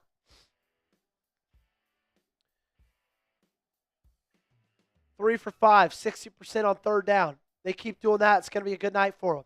Trips right, but it's tight bunch. 29-yard line. Beck in the shotgun. Fletcher back there with him. Buckeyes bring 5. Beck tucks it. He dives for the first down. They're going to give it to him. First down, Miami. Big play right there from Carson Beck. We talked about it already. We're going to keep talking about it all night long.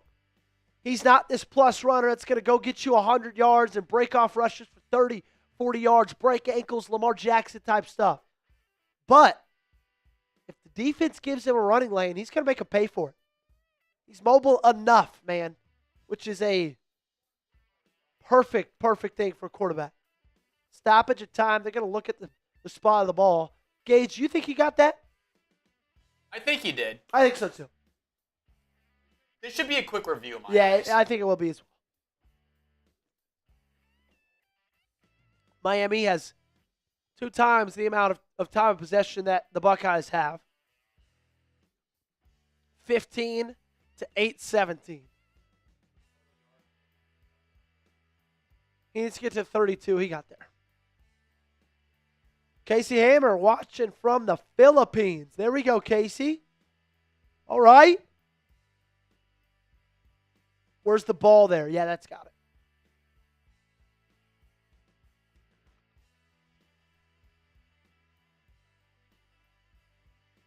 P. Ransom, you're not wrong, man. You are not wrong.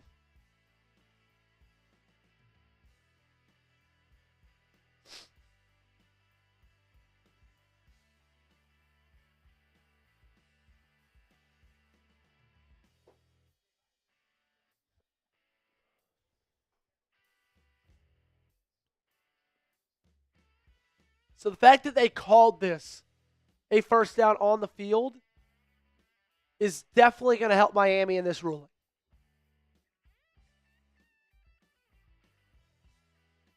Wow. They say knee was down prior to the line of gain. Call overturned. Looks like that's going to be 4th and 1. Gage, if you're Mario Cristobal, if you're Miami, do you go for it? I would. Mario Cristobal not very happy. He's saying that's effing horseshit if you can read lips well. I would go for it. I'm going for it too, Ball man. momentum on your side. You have the best offensive line play. Dude, they're punting. What a pansy. Hey, mark my words. Someone clip this. Someone clip it. If Miami loses the football game, it's because of them punting right here. 6 minutes to go in the second half. 4th and 1. They should not be punting this ball. They do. Great punt by the Canes. And that one's going to roll all the way to the 10-9-yard line. Great punt by the Canes. Ohio State. Wow. Dude, knee down. Ball. Dude, that was a first down. If anything, I don't think you could overturn that. No, I didn't think so. That was what I was saying was that the original call on the field was a first down. They had to find evidence to overturn that call. Yeah. That was going to be tough to do. The fact that they they've said it over is overturned. I don't know. I think that's not right to me. I felt like that was like a clear, going to be quick. I thought it was going to be a quick review too. And we literally both said, yeah, it's going to be a quick review. Yeah. Did not think it was going to be overturned. They overturned it. That's unbelievable. Those are the kind of breaks, though, that Ohio State might need to get back in this ballgame. We were talking about that, yeah. So you mentioned the other question, right? Excuse me. So another talking point you wanted to bring up. Another talking point. Bye weeks. Yes. Excuse me, I might sneeze again. All right. God bless you. We're a little under the weather here at the Petersen household. Not crazy under the weather, but we're not feeling 100%, but guess what? We're still bringing 100% for you guys. Okay. If Ohio State loses this game and say 2 other teams that got buys lose their games, do they change the bye rule? Excuse me. What would they change it to? Because they already changed it last year, if you remember, which I think makes most sense. Because last year I was a Penn State fan, but I'll admit we probably had the easiest path to the semis out of any of the 12 teams that were there. Yeah. I mean, we had to host SMU, which Dallas, Texas to Pennsylvania in the middle of December was not a good sight for them. Dude, terrible. Terrible. And then they had to go to the Fiesta Bowl against a Mountain West school, which Penn State owns that bowl game. A G5 school. Okay, yes. But it was a close game, though. It was Out of the 3 bowl playoff games, that's probably one of the closer ones. Says more about Penn State than does the G5. Hey, Abdul There's Carter. a lose-lose for you right there. Hey, I'll take it. And they won that game, and then they almost beat Notre Dame. Like, they had the easiest path, I'd say, out of all the teams to make it to the semis. And that's when they modified the rules for the top 4 seeds to go. I don't think they'll change it if it happens again. I think if they expand to 16, I think they'll just get away from bye weeks. I think that's a smart move because bye weeks, if anything, it's hurting them teams. And we've seen it. Well, if you think about it, 75% of the teams who had bye weeks last year lost. 100%. Blown out. They all lost. They all lost? They all lost. Oregon lost. Georgia lost to Notre Dame. Boise State lost to Penn and Arizona State. Arizona State lost to Texas. Yeah, you're right, man. It's crazy. Pistol for Ohio State. 9-yard line. They got to go 91 yards. Safety, blitz. They hand it off Bo Jackson. Nowhere to go. Gain of none. This Miami defense looking fierce. Thank you for all the people saying bless you down below in the comments section. Needed it. So Ohio State gets the ball after half. We're about to enter that middle 8. Last 4 minutes of the first half, first 4 of the second half. Sayin, play action, rolls out left. He's just going to check it down the tight end, incomplete. That was a foot higher from almost being another pick 6 for Miami. And they are very quickly at 3rd and 10. Dude, this is insane.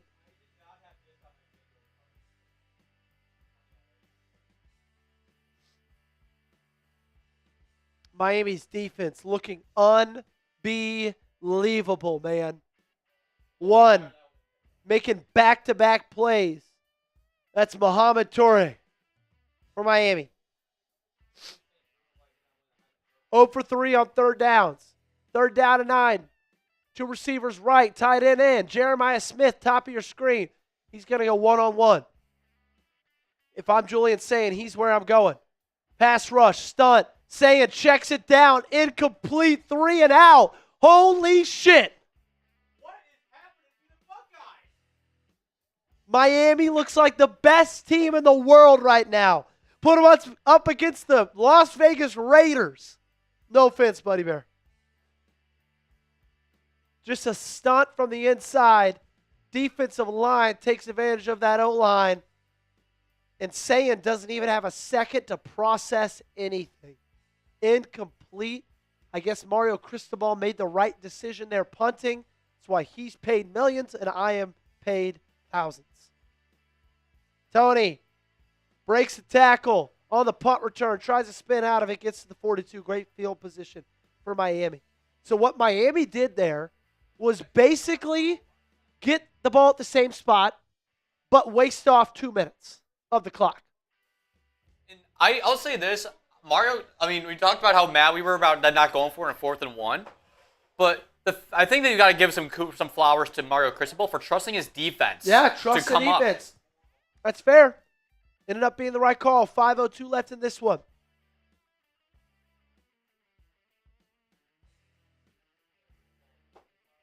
First and 10, 42-yard line.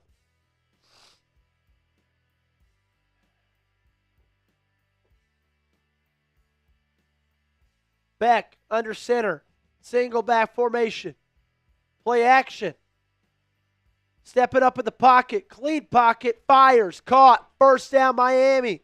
Contested catch. And a great one for the Canes. They move the chains and get to the other side of the 50. Now this is the point, Gage.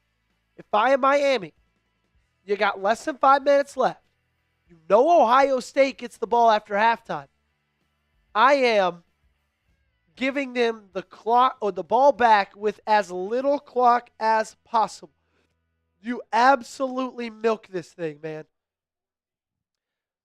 Pistol. Beck snaps it, hands it off. Fletcher gets 4. They snap that one with 8 seconds left of the play clock. I even think you could run it down a little bit more than that. 4:11 left in this half. Ohio State defense probably gassed right now. They've been on the field for the entirety of this game. 71 rush yards for the Canes, -7 for the Buckeyes.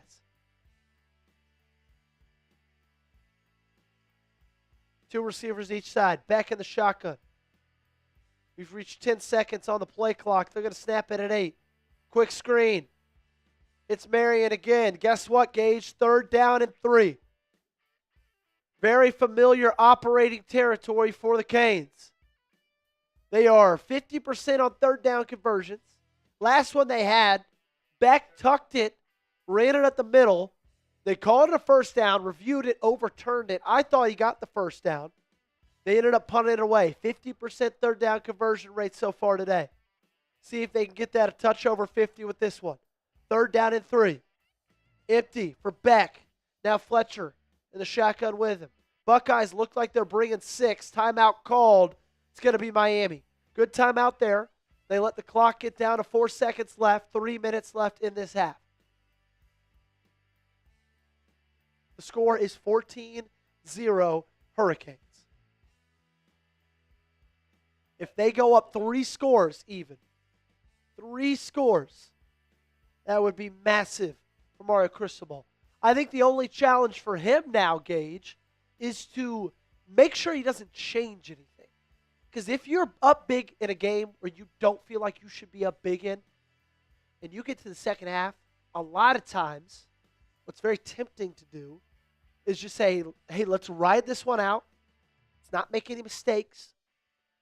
Let's milk the clock, play not to lose instead of play to win. And that's how the other team gets in this ballgame. And remember that you mentioned earlier that they were struggling with controlling the ball. I haven't, knock on wood, I haven't seen much issues with Miami with containing the ball since that fumble by Fletcher. You're not wrong. You're not wrong at all. Pistol, 3rd down and 3. Big conversion right here from the 37. Fletcher up the middle. They hand it off to him. He's only going to pick up 1. 36-yarder. Or at the 36-yard line. It'd be a 53-yard field goal. I feel like the run right there told me they were going to go for it. They are. Gage, I believe they're at the 36-yard line. Yep. They are going for it. 12 of 19 so far, 4th down conversions this season. They got 2 yards left. Trips, bunch, right, Beck in the shotgun. Ohio State looks like they're bringing 5. They do. Great protection. Beck, Toney, first down. Unbelievable conversion. Great throw. Malachi Toney with the great catch. This is trust, guys. Beck threw this ball before Toney was even looking. And Toney just turned around, caught it. 0 drops for him this season. That takes us to the 2-minute timeout. Ohio State still has 3 timeouts. Miami's got 2. Shannon Dawson, the Canes offensive coordinator, has been unbelievable. Same as the Canes defensive coordinator. This has to be the best first half or half of football Miami's played all season, Gage. This has been the most complete Miami football team that I've probably seen this season. I mean, you looked at their defense, has been had some good games, and their offense has had some good games, but this is the first time where it feels like they're coming together as a unit, and it could have come at a better time.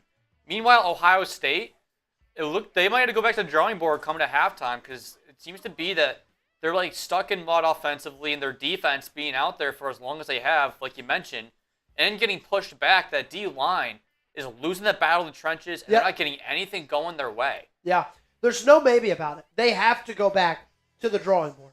Whether that's protections, whether that's, I don't even know, anything, man. They've got to figure out what they're doing. And I'm not even as much worried about the defense, if I'm honest with you. I am far more worried about the offense. Yeah. Because they have -8 rushing yards. They can't run the football. If you take away that big 70-yard pass, like, if you don't mind, throw up the stats, team stats for me. Yeah, you got it. P. Bransom. P. Bransom, are you a Ravens fan? So you better check out the channel. If so, I got a channel for you. I host our Ravens Rundown, my friend. Daily videos right there on the channel. I don't know if you are a subscriber, If not, I just put the link down in the comment section. Subscribe. We give you daily content. We also do these watch parties every single Sunday. We'll be live Sunday Night Football. Oh, he said he's already subscribed. Oh, he's already subscribed. All right, sweet. Then I better see you on Sunday night. Okay, team stats. 87 total yards for Ohio State. And how big was that pass to Toney? Tony? That Let me tell you right here. Not to Tony, to Jeremiah Smith. Oh, yes. That one. So, that one pass to Jeremiah Smith. That's probably all their yards. No, not that one. 59 yards.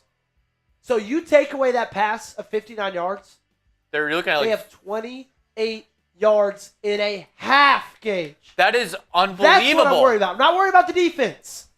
I'm worried about the offense, man. Well, also, if you look at the turnover stat, I found this interesting, is how the teams responded. Like, that's where the one touchdown came from, the pick 6 for Miami. But for Carson, for that fumble by Fletcher, the defense responded like unbelievable. Dude, that's the funny thing, is we forget that Fletcher fumbled on the 20, dude. That is a massive, massive mistake. I didn't say it out loud, but what I was thinking when it happened, man, Miami loses this football game. That's going to be a reason why.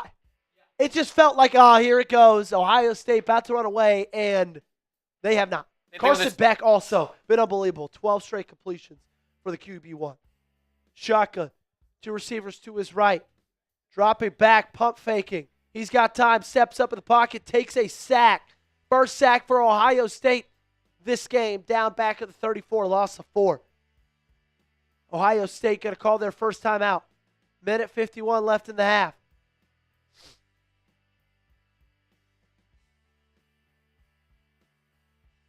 Great coverage. That's what they call a coverage sack right there. Nowhere for him to go. Crossing routes, he could have hit Toney. Toney was open.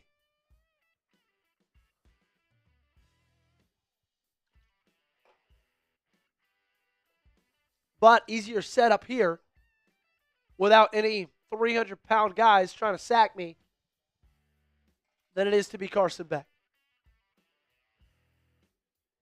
Each team, 2 timeouts left.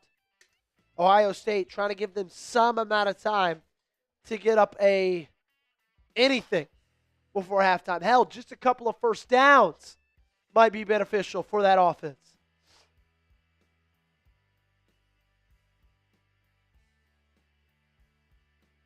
Lord Buddy Bear doing Lord Buddy Bear things, helping us out, being a mod, sniping those bots away. 2nd and 14. Shotgun. Trips right to the short side of the field. Interesting. You got to think it's going to be some crossers here. Toney in motion. Touch pass. And Sonny Styles blows it up. Massive 2 plays in a row for the Buckeyes.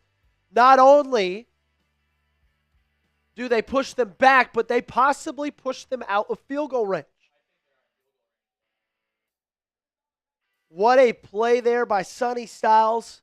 We highlighted him in the build-up for a reason, folks. Not even underrated. He's properly rated. He's a beast. He is a beast.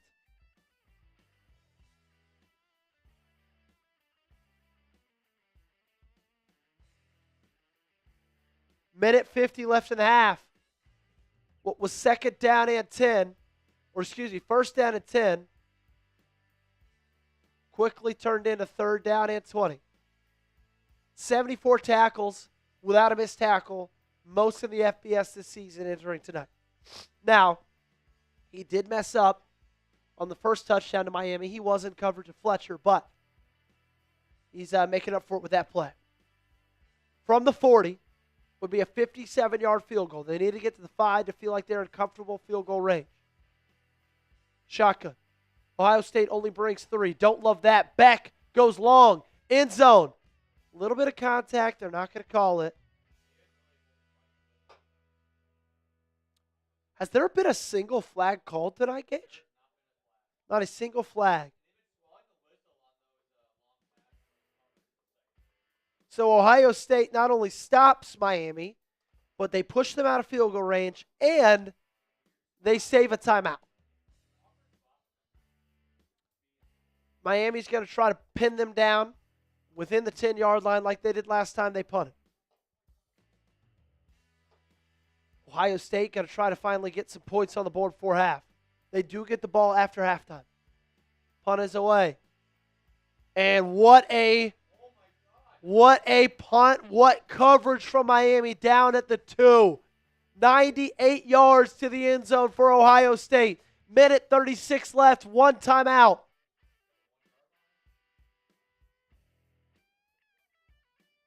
Wow, what a play, dude.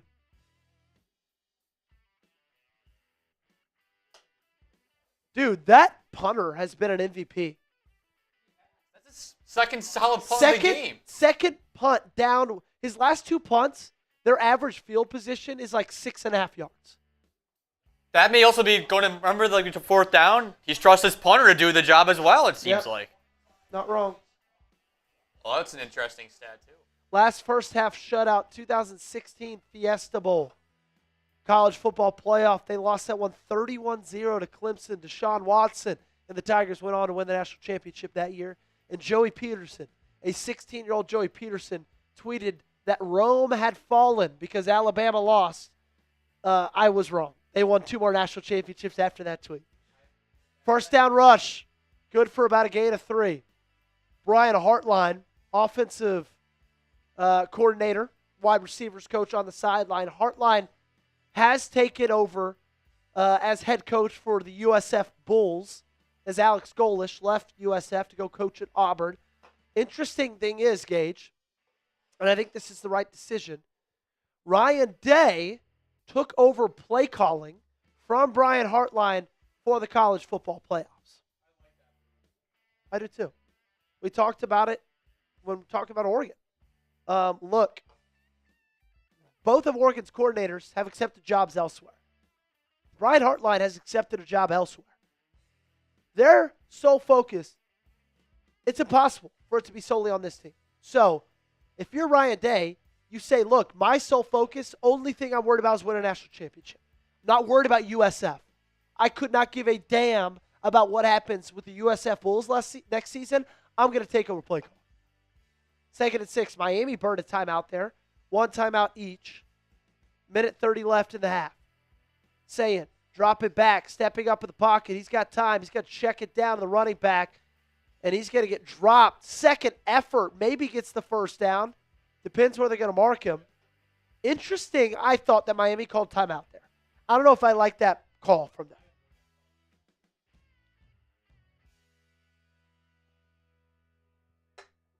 They do give him the first down.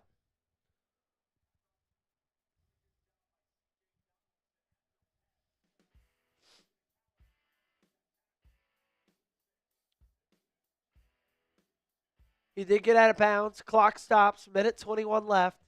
Julian Sayin, 5 for 11, 45% completion percentage, 100 yards and interception. Not a great night for him. Play action. Fires. Carnell Tate. His second target of the night. First catch.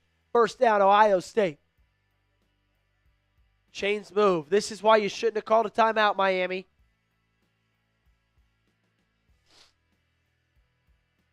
Great blitz pickup by Donaldson, the backup quarterback. Sayin checks it down to Donaldson in the flat. He gets out of bounds, picks up 7.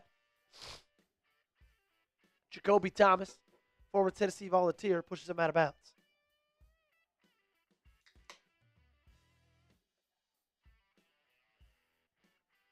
Minute left, minute 7.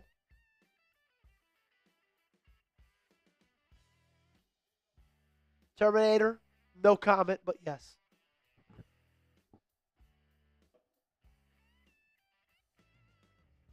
Second and 2. Trips left. Miami looks like they're bringing a blitz. They back it off. They bring it, but they only bring 4. Sayin, across the middle. First down, Ohio State. Chains keep moving. Their best drive of the game right here. They're already across the 45. Remember, this drive started at the 2. Shotgun. Sayin, time to throw. Delivers. Hits. Oh! The ball's out. That's going to be incomplete. He's won a face mask. Not going to get it.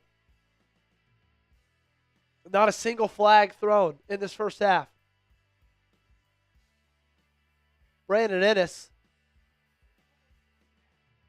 Oh, he's not wanting a face mask. He just wanted a late flag. That is a fun fact. Kane. Did he really? He's like Ryan Williams. Hopefully he doesn't suck next year like Ryan Williams did this year. Carnell Tate in motion. Sayin in the shotgun. Under a minute left in the half. He's got to check it down. Find Donaldson. Again, they get across the 50. Pick up 7. Got to be 3rd down and 3. One timeout left. Both sides. They're not going to take it. 43 seconds. 42, 41, 40, 39, 38. Don't know if it was the right call to not take that timeout there. They still have not snapped the ball. 33 seconds. Bad 2-minute drill by Ohio State. Julian Sayin steps up in the pocket, delivers a throw while he's being hit. Unbelievable play right there by Sayin. Ennis with the catch. 25 seconds left. Clock stops till they spot the ball. Clock restarts. 24-yard line. 24 seconds left.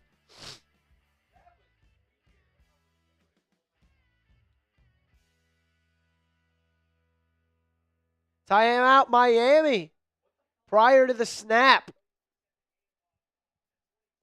22 seconds left. Ohio State has one timeout.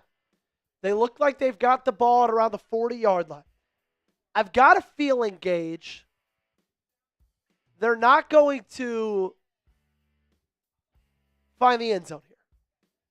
But if they want points, man. They just need points going into halftime. That's what they want. That's what they need, frankly. Points, points, points. Just give me points if you're Miami. Got a 3-game slate tomorrow. Gage, did you like the old method of 2 and 2? 2 on New Year's Eve, 2 on New Year's Day, or do you like 1 on New Year's Eve night, 3 on New Year's Day? I like 2 and 2. You like 2 and 2? I think I like the 1 and 3 model. Why do you like that model?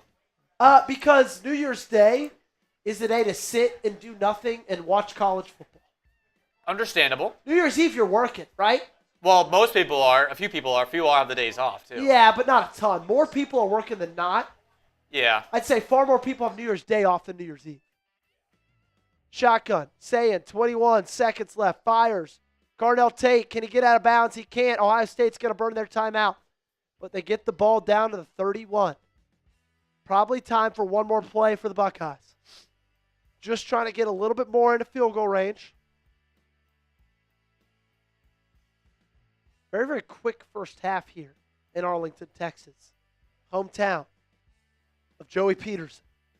Grew up 15 minutes from the stadium. You won't be able to say that after tonight, Gage. Oh, he's probably lit. So did he go? Is he in the game? Or are they just at Texas Live? They're at the game, him and Joey?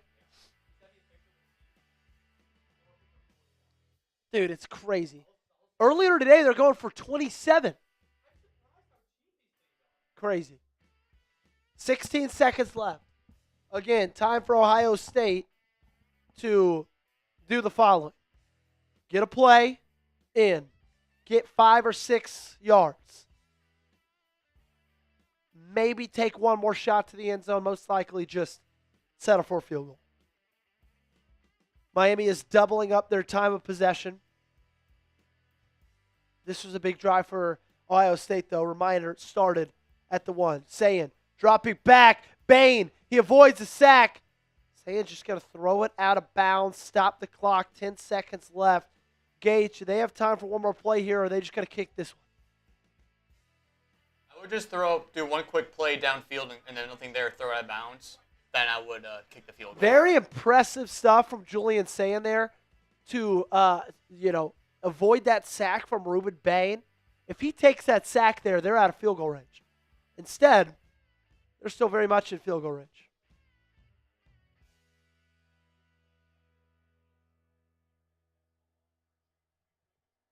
From the 31, 3rd down and 2. They converted 1 3rd down all this first half. Shotgun. Sayin's got to get the ball out quick. He does. He's just going to get it out of bounds. Save time in the midst of pressure. Going to be a 48-yard field goal. It is the long of their field goal kicker this year. Now, reminder, this is the same guy that missed the chip shot against Indiana in the Big Ten Championship. Also in a dome. I don't know if he's attempted a field goal since then. Left side of the field, 49 yards to tie a career long, to put the Buckeyes on the scoreboard. He's going to miss it. It is wide left. Never had a chance. Miami is going to go into halftime up 2 touchdowns on Ohio State. Ohio State shut out in the first half for the first time since 2016 against Clemson. You could not draw up a more perfect half for the Miami Hurricanes than they've gotten right here. What a unbelievable first half. And when in the Big Ten Championship game, I think he missed it right, didn't he? Or did he miss that one left as well? I think he missed that one right. Yeah, Fielding. So missed one Ohio right, missed State's one left. kicker has missed his last 2 attempted field goals in 2 pretty big spots. Beck's going to kneel this down. We're going to go into halftime. Miami up 14-0, dominating yards, dominating time of possession, dominating this football game. Pick 6 to go up 2 scores. Their defense looks phenomenal. Ohio State does get the ball after halftime. So they're 1 halftime drive away from putting this thing within 1 score with 25 minutes left to play. But this effort is not what I expected. Probably not what a lot of Ohio State fans expected. And Miami coming out swinging. They're in the lead. Alrighty, it's halftime. I'm going to go run to the restroom, get something to eat real quick. Gage is going to hang out with you. Be nice to Gage. Have fun with him. I'll be back in probably around 10 minutes. Y'all have a good time together. Enjoy it. You'll get me for the rest of the game. Yeah, Gage, talk about tomorrow's games. Indiana, Alabama, Georgia, Ole Miss, and Texas Tech, Oregon. We'll see you in a second. How's it going, guys? How are we doing to start off the second round of the college football playoff? OSU was underprepared for this game. It really feels like it. I mean, this is probably the most. This is not the Ohio State team that I'm used to seeing. So Brian Hartline is not calling the plays the offense side of the football. It is all Ryan Day who's doing that. Woohoo, go Cane, says Kanye Angel. Here are the games that'll be going on tomorrow. We have the Rose Bowl between Indiana and Alabama. The winner of that game will take on the winner of this Miami-Ohio State game in the Chick-fil-A Peach Bowl. And then we have Georgia and Ole Miss in the Sugar Bowl in New Orleans, Louisiana, in an SEC matchup showdown. I'm not sure they played each other earlier this season. And then Texas Tech and Oregon in the Orange Bowl. Funny enough about that one. The winner of that game will go to... Actually, are they the ones that go to... I believe they're the ones that... Let me double look at the bracket real quick. I think I may be overthinking myself here, but let's see the playoff here. See what the bracket looks like. No, so I messed this up. So the winner of this game will go to the Fiesta Bowl to take on the winner of the Indiana-Alabama game. And then for Georgia Ole Miss, the winner of that will go to the Peach Bowl in Atlanta and to play against the winner of Texas Tech and Oregon. And here's the interesting part. Let's say whoever wins that Orange Bowl game, then they'll go to the Peach Bowl for the semifinals. The national title game, if they make it to that point, is in Miami, Florida. So they'll have to travel to Miami Gardens at Hard Rock Stadium for the Orange Bowl, then go to Atlanta, which is not that far away from Florida, if you guys know geographically speaking. And then they go back down to Miami, Florida for the national championship game. That is honestly probably one of the better paths. You're talking about the geographic side of things.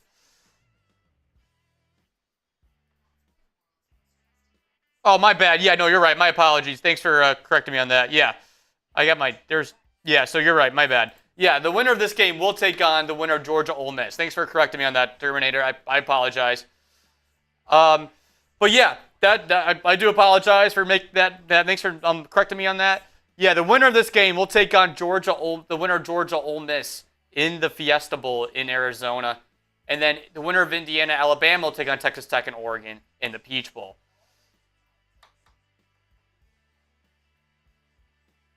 And now so it's been, I would just say, now let me know what your thoughts are in the first half of this game. Like, how would you grade the first half so far of this? Like, I would, like, A, B, C, D, or F in the comments overall, whether you're an Ohio State fan, Miami fan, or just a general college football fan overall. Let me know what you think, what you grade this game so far. We'll get rid of these bots while we're at it, slaying some bots left and right.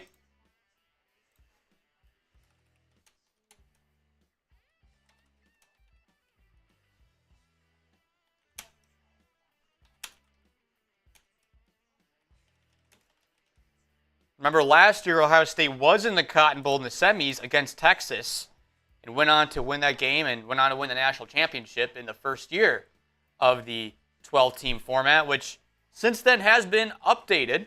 Kind of not updated, but remodified a little bit to make more sense.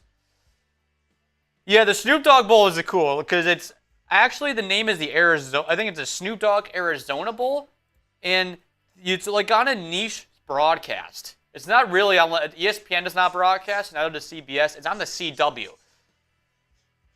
Yeah, so the Cotton Bowl is in Jerry World. It's no longer in the Cotton Bowl Stadium in Dallas, Texas. They moved it outside of there probably, I'd say, like 10 to 15 years ago now. Correct me if I'm wrong. Yeah, it's still in Jerry World, home of the Dallas Cowboys. That's where the game is now being played at, in Arlington, Texas. Yeah, Pop-Tarts Bowl, considered the People's National Champion. BYU won it this year. And I got to say, it's been, that bowl, I will say this, the Pop-Tarts Bowl has been really fun to watch, and this year they took it to another level. I don't know if you guys saw the game or not this year. Yeah, no, so the Red River rivalry is still played at the Cotton Bowl. That's like the only major college football game played in that stadium, and it's usually played around the time of the Texas State Fair is going on right around that time, which is pretty cool. So living in Dallas, I was able to experience it going into it. Get free Pop-Tarts? If OSU didn't miss the pass, it would be a different game. I'm assuming you mean the pick six there, A-tier? Yeah, no, it's separate. So the Red River rivalry is between Texas and Oklahoma. And the winner in that game is always played at the Cotton Bowl. And I experienced my first in-person, I didn't go to the game this year, but I was able to experience the affairs, if you will, of the game leading up to it for that weekend when I was there for the Texas State Fair in Dallas. And it was a blast. I had an amazing time there. It felt like a Super Bowl environment for me. So the winner of the Pop-Tart Bowl, I got to say, I know we talk about the Pop-Tart Bowl right now, so I got to just talk a bit about it. So BYU and Georgia Tech were in it. It was a great game. I don't know if you guys caught any bit of that, but BYU was trailing by double digits with late going into the fourth quarter, and they pulled off the victory. Not only did they pull off the victory, but Georgia Tech almost came back and won that game. It was really neck and neck, back and forth. It was an unbelievable game between both teams. Like, you could tell that both teams wanted it. And I think what makes it the Pop-Tarts Bowl is the trophy is an actual toaster. So prior to the game, when they were doing all the media stuff, the head coaches of BYU, Kalani Sitake and Brent Key from Georgia Tech, they were, my dad chiming in saying, Pop-Tarts Bowl is the best bowl. Yeah, I think that bowl game, that outside the New Year's Six bowl games, that's probably one of the fun ones. The Brave Little Toaster, great movie, one of the classics, I would say. A golden Pop-Tart is probably something you shouldn't eat. It's been sitting out. That's a green Pop-Tart, I would say. A green or a fuzzy Pop-Tart in that case. But if it's sitting out, I don't know how much preservatives they put into a Pop-Tart, but it's probably sitting out for a few years, I would say. At least a few years. And, but what's cool about what they did to it this year was they had sprinkles in the end zones. I thought it was a nice touch, because I will say this, that, well, I'll ask you guys this. If you guys are Pop-Tarts, what's your favorite Pop-Tart flavor as well? Let me know in the comment section. I know we got a lot of talks about Pop-Tarts, and it gets me hungry thinking, what's your favorite Pop-Tarts? I mean, besides that, what other fun bowl game you had? Like, the Outback Bowl was another one that kind of resembles this, to me, how the Pop-Tart Bowl setup was, but it was a little bit different where it was always a Big Ten SEC. Now that's the Rely Quest Bowl. S'mores, that's a good Pop-Tart. That I see two s'mores right now. I like the ice cream sundae. That's a good one I like. And They came out with a limited edition one for the holiday season I tried. It was hot cocoa. It was like a chocolate crust with a marshmallow filling inside. It was really good. Brown sugar cinnamon says Terminator. We got blueberry. You got some fruit flavors in there. There we go. S'mores, hands down. Toast it and put a little butter on a Pop-Tart. I've never tried that before, actually. Putting butter on a Pop-Tart. Huh. Give me something to try when I get home tonight or tomorrow when I wake up. Another brown sugar cinnamon. Shout out to you, Dad, from upstate New York. Only toasted as s'mores. I mean, understandable. I mean, s'mores makes sense. You know, going to campfire, you got to always toast s'mores, marshmallows. Makes perfect sense. That's on my bets now. You got me intrigued. You don't want any Pop-Tarts? Chocolate fudge, another banger of a Pop-Tart, I'm not going to lie. The variety packs I like to get time to time. No Pop-Tarts to me, no bad. There's not a Cinnabon bowl. At the rate I'll say this. At the rate the bowl games are going, where they have a lot of foods coming in, I would not be surprised if Cinnabon starts sponsoring a bowl game here pretty soon. And then but what will they get dumped in? Will it be dumped in cinnamon, or will it be dumped in like icing? Would you say? I think seeing the head coach get dumped in icing and cinnamon would be kind of cool. But let me know. I'm an adult. I don't eat Pop-Tarts, says Lord Buddy Bear. Okay. I'm a kid at heart. I'm a kid at heart. I will say that. I'm a kid at heart. I like to go out and have some fun, and Pop-Tarts, always a classic breakfast for me. Yeah, Cinnabon Bowl. All right, I'm actually intrigued about that because we saw that there's a Duke's Mayo Bowl now that's been raking up. It took over the Belk Bowl. That's between the ACC and SEC every year. And another good one is Cookies and Cream, says Chaser Onyx. I love it, Terminator. I love it. All right. Let me know what do you guys think will need to be changed. Some adjustments need to be changed for both Miami and Ohio State. I would like to know down below. I'm kind of curious to see what you guys have to say about it. I mean, if I'm Miami, I wouldn't change anything. If I'm Ohio State, I will go back to the drawing board and try to find a way to utilize the offense and try to buy some time to get your defense more rest to get out there. But I would just say that if you guys have any questions, put them down there down in the comment section as well. And like we said, you're the bowl games for tomorrow. Indiana, Alabama in Pasadena, California for the Rose Bowl. Heinz Ketchup Bowl, says Christian Malley. Honestly, get dumped in ketchup. Where would that take place? In Pittsburgh, I would imagine? At Acrisure Stadium, formerly Heinz Field? I'm not sure. That'll be interesting, though, for having a Heinz Ketchup Bowl. As we got Joey P coming back on here. We are back, ladies and gentlemen. What is going on, everybody? We are watching Chris Budden and Holly Rowe. Whoever filmed this video did not have a great idea where to set background is. Not that. They just didn't color correct it. Because it's taped, pre-recorded, and do you see how gray it looks? Yeah. It's because they didn't go into post-production. They didn't color correct it. They got to get fired. ESPN's got to do a better job with that. The Pink Taco Bowl, says Honda. What were y'all talking about? Bowl games? Well, we were talking about Pop-Tart bowl games. We started talking about Pop-Tart. Pop-Tarts. And then what your favorite Pop-Tart is. I know. Are you a cinnamon sugar guy? My dad loves brown cinnamon sugar. Are you a s'mores guy?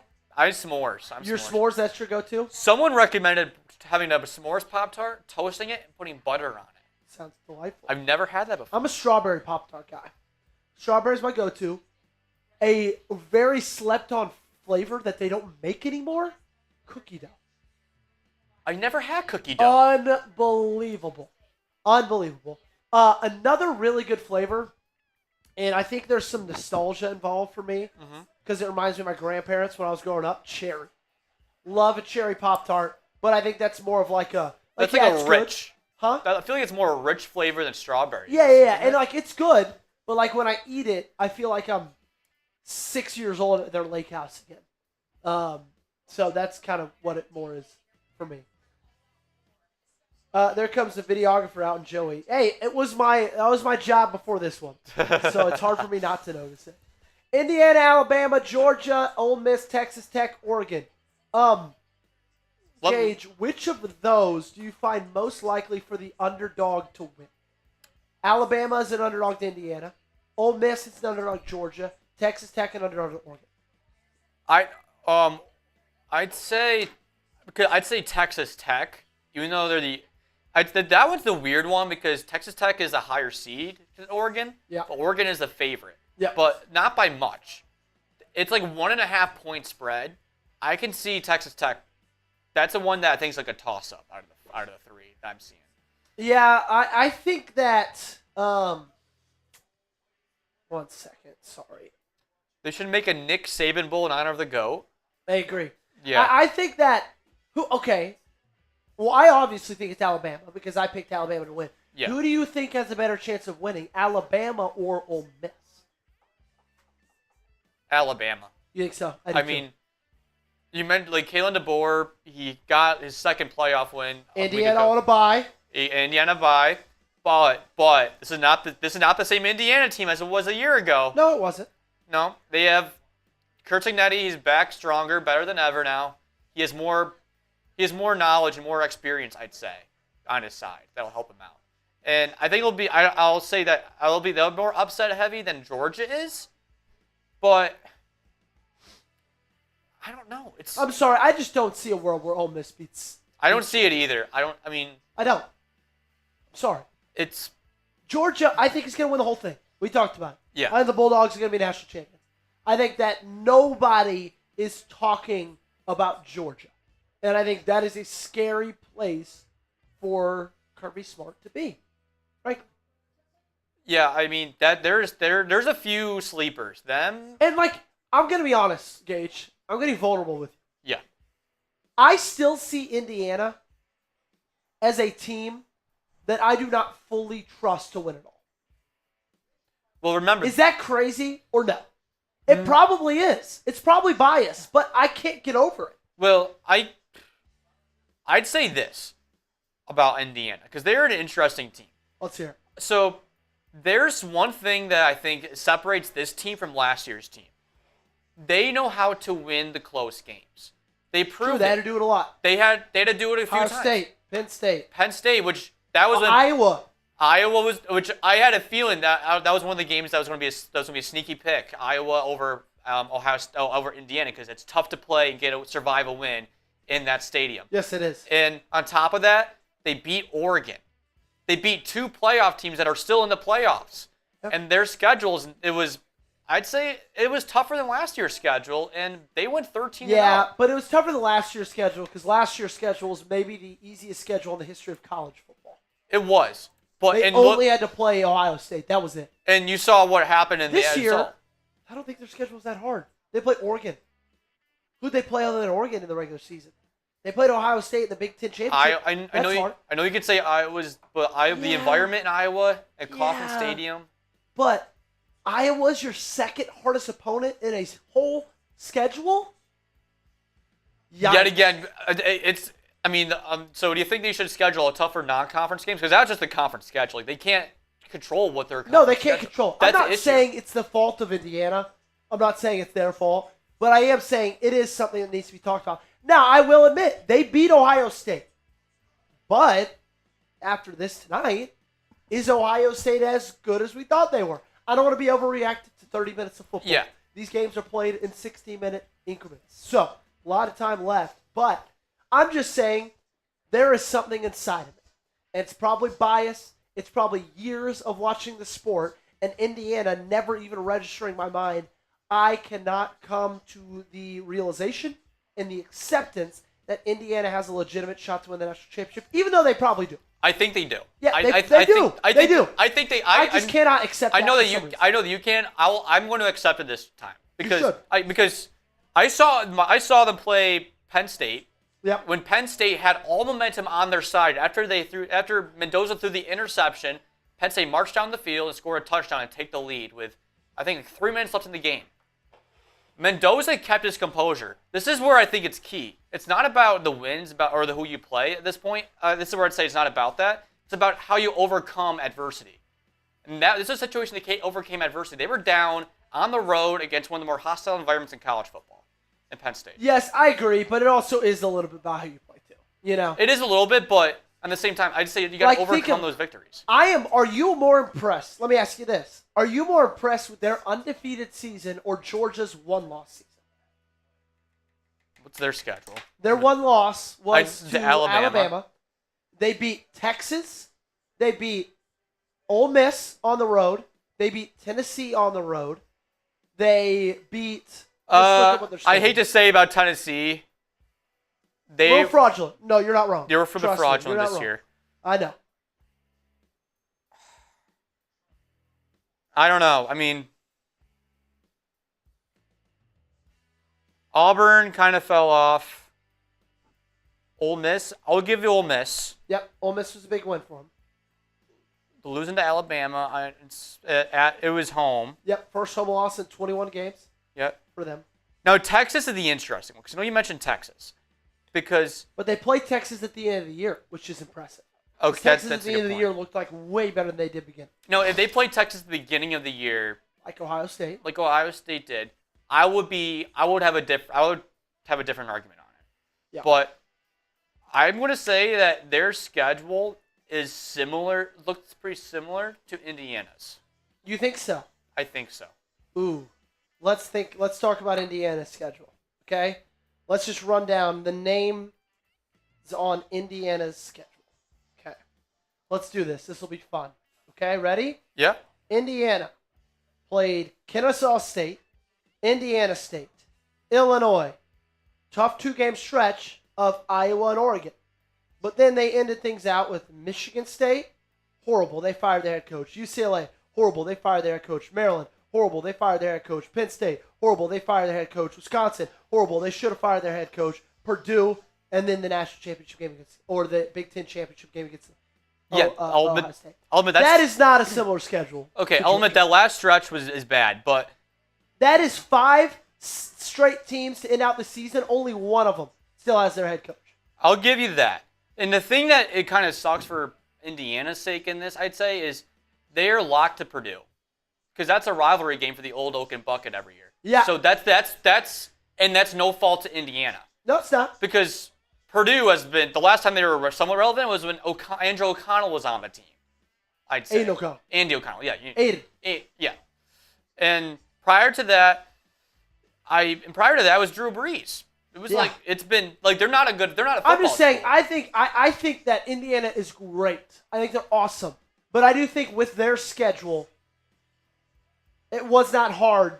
I don't want to say it wasn't hard to go undefeated, because it's always hard to go undefeated.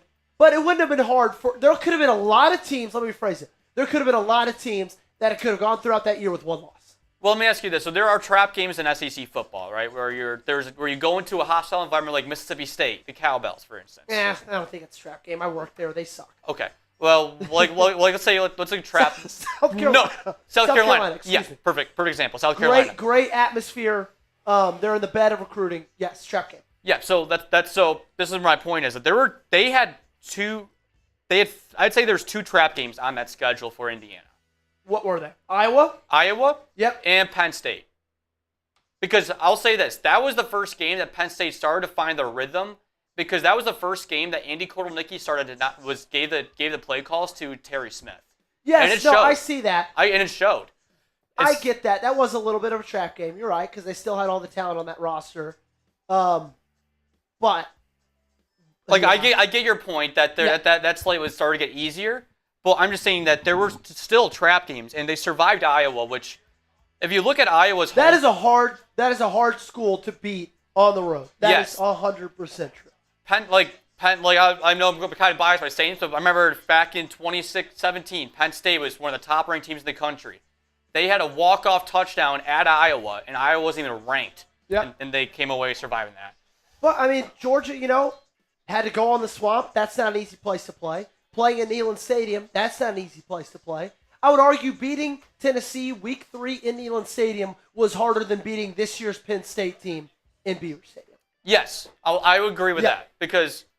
They got Kentucky at home. But back then, Auburn on the road. Auburn's a hard place to play. But back then, I would say, because we saw that we were live for that Georgia-Tennessee game. We were live for that Georgia-Tennessee game. That was when Tennessee had a motivation on their side. They did. Sense. It was everything was right. And that's what I'm saying. Tennessee had their whole life in front of them. Penn State's season was pretty much hard at that point. But if they played earlier on, yep. Who knows? But they didn't. Yeah. We're back in the second half. A little bit of SEC Big Ten talk between Gage and myself. Ohio State going to return the kick from the back of the end zone. Great kick coverage from Miami. He is rocked at the 17-yard line. And Julian Sayin's going to come out and see if he can do anything different this time around. Horrible first half. Looked like he was seeing ghosts. Something needs to change for the Heisman finalists wearing number 10 in scarlet and gray. Ryan Day and the defending national champions on the ropes here halfway through this ball game. Can the Hurricanes keep putting it on? Or is Ohio State going to do what everybody expected them to do this season? This playoff. Take down by pistol from the 17. Hand off. It's Bo Jackson. Big hole to run. He's brought down after a gain of 6. Jacoby Thomas on the tackle. Second down and 4. Cannot believe every single day I question why Tennessee let Jacoby Thomas walk out the door. So depressing. I digress. Second down and 3.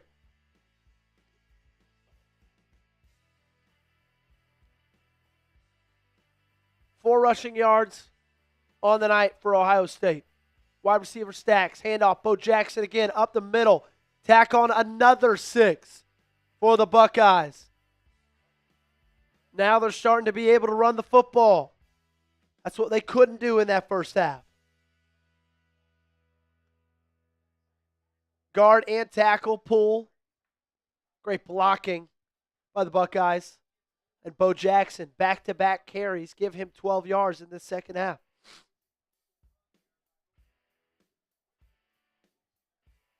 Someone commented down below, OSU is going to have a 3-touchdown run. We'll see.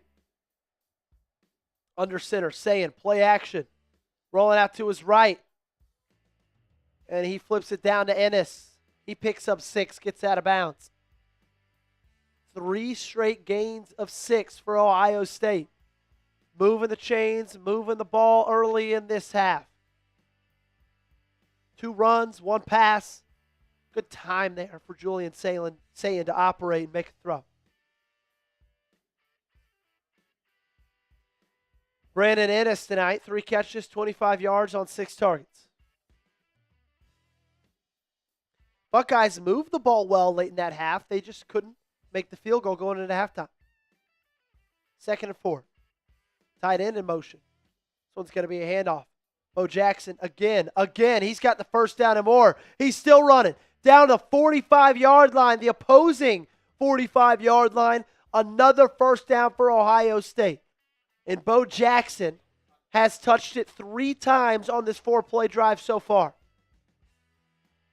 Another pull from the backside guard. Wide open hole for Ohio State. He broke 2 tackles, then was cleaned up by Jacoby Thomas.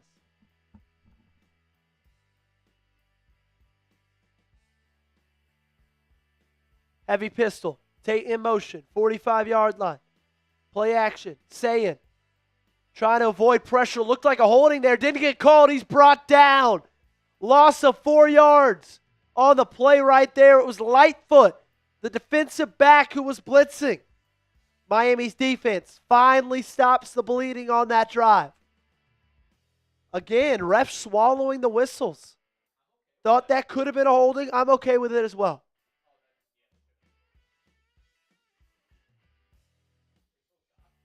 Still got to him. Good play by Lightfoot.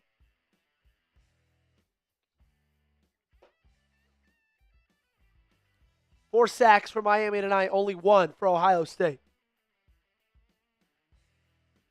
Shotgun. Sayin. Second and long. What do they do here? Fires. He's got the first down. Jeremiah Smith climbs the ladder, catches the football, moves the chains. When in doubt, find number 4. Great catch. Yeah, jeez, it's back. Great job bracing for contact after bringing that one down. 105 yards for Smith. 5 targets, 4 catches. He crosses the century mark. Under center, they're going to kill it. Audible at the line of scrimmage. 26-yard line. They're in field goal range. Do they trust their kicker? That's the question, Gage. Handoff. It's Donaldson. He gets 3. 4 yards. Second down and 6. So Miami got a sack on first down at 10. Man, it's second down at 14. Ohio State moved the chains to keep this drive going.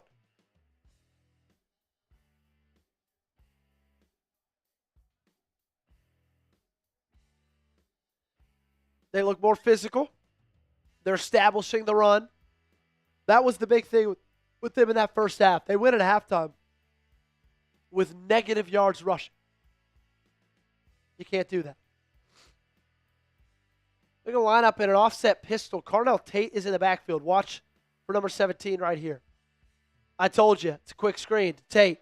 He's got blockers, and he's got the first down inside the 10. Ohio State's first trip into the red zone tonight. They are driving.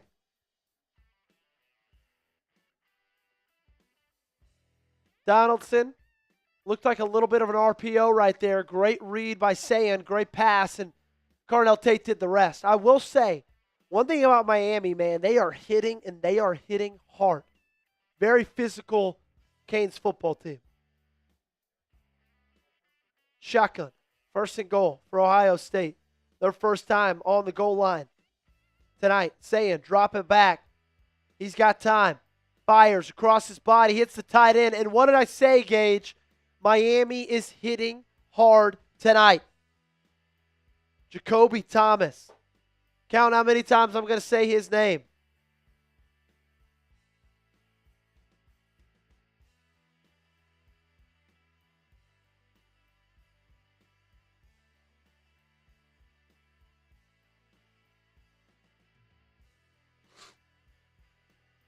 Second down and goal.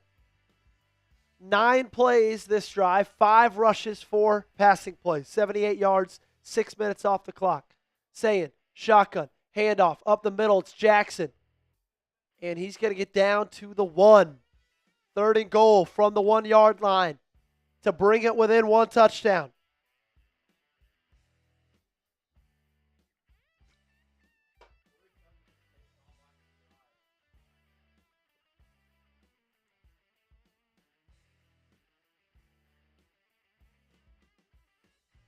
Great drive to start off this first half. Shotgun. Jackson in the backfield. This is where Miami's defensive line needs to come up clutch. Handoff. Jackson. Patient run. Does he get in? They're going to say he does. Touchdown. Oh, hi, yo. And this game got interesting, ladies and gentlemen. We knew they weren't out of it. Buckeyes on the board. They're an extra point away from being down 7. Great response to start off this first half. The question is, how does Miami respond offensively? Yep, he got it.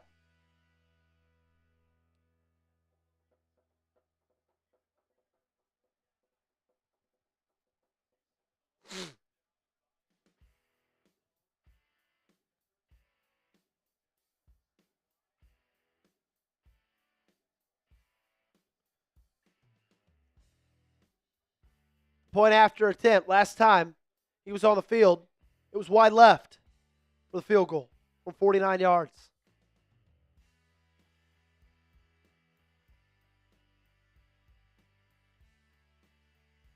And this one's straight through. So Ohio State takes off half of the third quarter with that drive. 7 minutes, 7 points, and we've got a ball game, ladies and gentlemen. Gage. We can't help but call good football games on this main channel, man. I love it. I love it. I love it too. You know what else I love, Gage? Prize Picks? I love our awesome sponsor of today's show, our great friends over at Prize Picks. They're the reason that everything we do here at Chat Sports is for free. This episode brought to you by Prize Picks. This stream, this game, brought to you by friends at Prize Picks. Now, whether you're starting a new routine in the new year or making player picks for the first time, trying something new can be hard. But in life and on Prize Picks, it always feels good to be right. With high-pressure playoff matchups every weekend and elite hoops action, almost every night the action never stops. And Prize Picks lets you take control. Prize Picks now has early payouts. If your lineup gets off to a hot start, you may now have the option to cash out those winnings before the game even finishes. With the new social feeds feature, you can share Prize Picks with your friends and copy lineups from winners with a single click. Copy lineups you like or use them as inspiration for your own picks. You can even follow Prize Picks partners like us and tail or fade our picks with just one click. Here's my Prize Picks lineup for tonight's game. I had the more on Jeremiah Smith, 27.5 yards, longest reception. He caught one for like 59 yards. That one's good. Julian Sayin, I have the more on 233.5 pass yards. He's at 204. That one looking real good. Mark Fletcher, more than 6.5 receiving yards. He's already at like 20 there. Cha-ching. Just waiting on one, and this lineup is good to go. Download the Prize Picks app today and use code CLNS to get $50 in lineups after you play your first $5 lineup. That's code CLNS to get $50 in lineups after you play your first $5 lineup. Link to this promo is in the comments and description of today's video. Prize Picks, it's good to be right. We thank Prize Picks for sponsoring today's show. Let's make sure, wow, Gage, we have grown a lot. Make sure you hit that subscribe button. 42 subs away from 425,800, okay? 42 people, that's all we need to hit that subscribe button. I got about this much left in my Happy Dad, okay? So probably about, what, 3/4 left?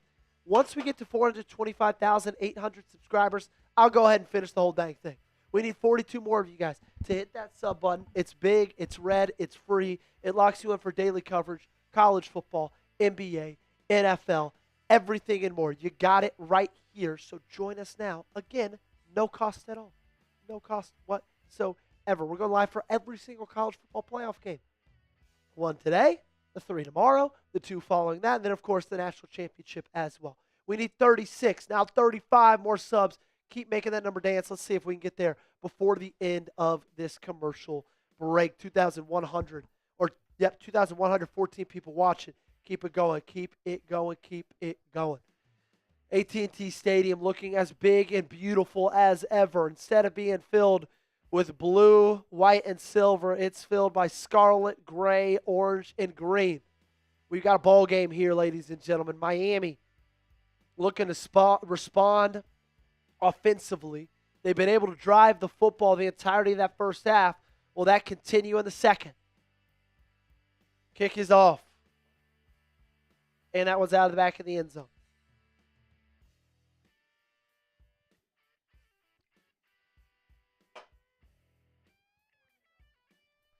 It does feel a little bit like the momentum has changed. See how Miami responds. This is going to tell me a lot, I feel, about this second half. It almost feels like, and I don't want to be dramatic here, it feels a little bit like the game could be won or lost on this drive.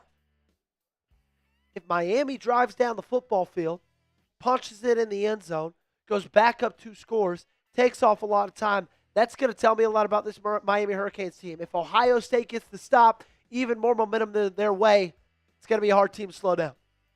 Pistol, Beck, Fletcher, Toney in motion. Fletcher up the middle. He's got a gain of 4 on first down. Good choice by Miami. Run the football. Do what Ohio State did. Be balanced. Kill them in both ways. It's what you were doing in the first half. Second down and 5. Toney's been a little bit quiet tonight. Couple of catches for the freshman. One of the best freshmen in the country. They got the ball at the 30. Back in the shotgun. 2 receivers each side. Fletcher in the backfield with him. Buckeyes look like they're bringing 5. They do, and that one's batted at the line of scrimmage. What a play by McDonald. E-I-E-I, no chance, Carson Beck.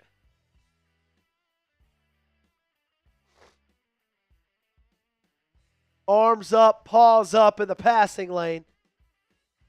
Beck was looking for Fletcher out of the backfield, and I'll be honest, even if that ball was completed, I don't know how much that would have gone for. Looked like Ohio State had 2 defenders all over it. 3rd and 5. 7:22 left. Toney in motion. Buckeyes bring a blitz. He hits him. First down, Marion and the Canes to the 43. Looked like a 10-yard out. And what great timing from Beck and Marion. Ball was out before Marion even turned. First down, Miami. What a response in the face of a blitz. Great blitz pickup from Fletcher. And Miami moving the chains. Ohio State was going to strike there, fully turn the momentum. That would have been the spot to do it. On third down tonight, Beck's 4 for 6 for 43 yards and a touchdown. Handoff, Fletcher up the middle. Late push. He's going to pick up 6 on that one.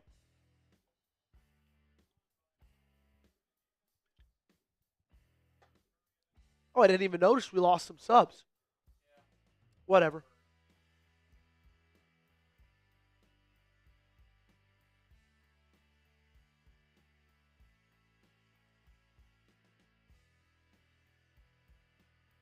That's where that Miami big up front looks really, really beneficial towards the Canes.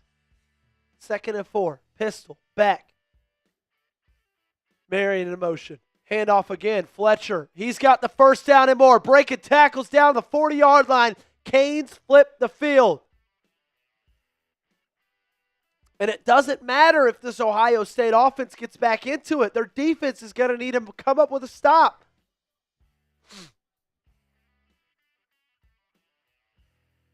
God, their offensive line is unbelievable. With these two teams, we knew this game was going to be won and lost in the trenches. That's what's showing tonight.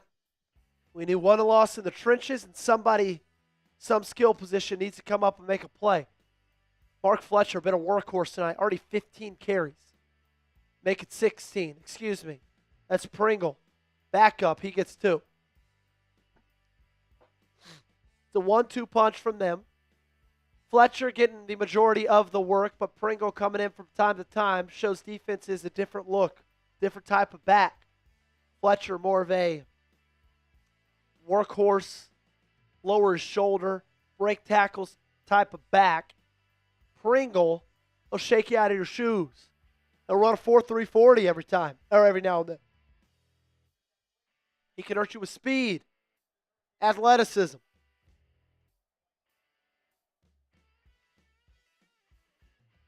Shotgun. Back. Being blitzed. Steps up. Gets back to the line of scrimmage. They sit downs off of that nickel position. Caleb Downs, you know he reminds me a lot of, Gage? And I'm sure you'll be able to answer this question. Take a guess. Who would Caleb Downs remind me of? Nope. Caleb Downs, the safety for Ohio State. Kyle Hamilton. Third down and 9. Miami, 1 for 1 on third down so far this drive. They're out of field goal range, so possibly looking at 4-down territory here. Buckeyes bring 4. Malachi Toney fumbles the football, picks it back up, and he gets close to the first down. And he got rocked twice on one play. Wow.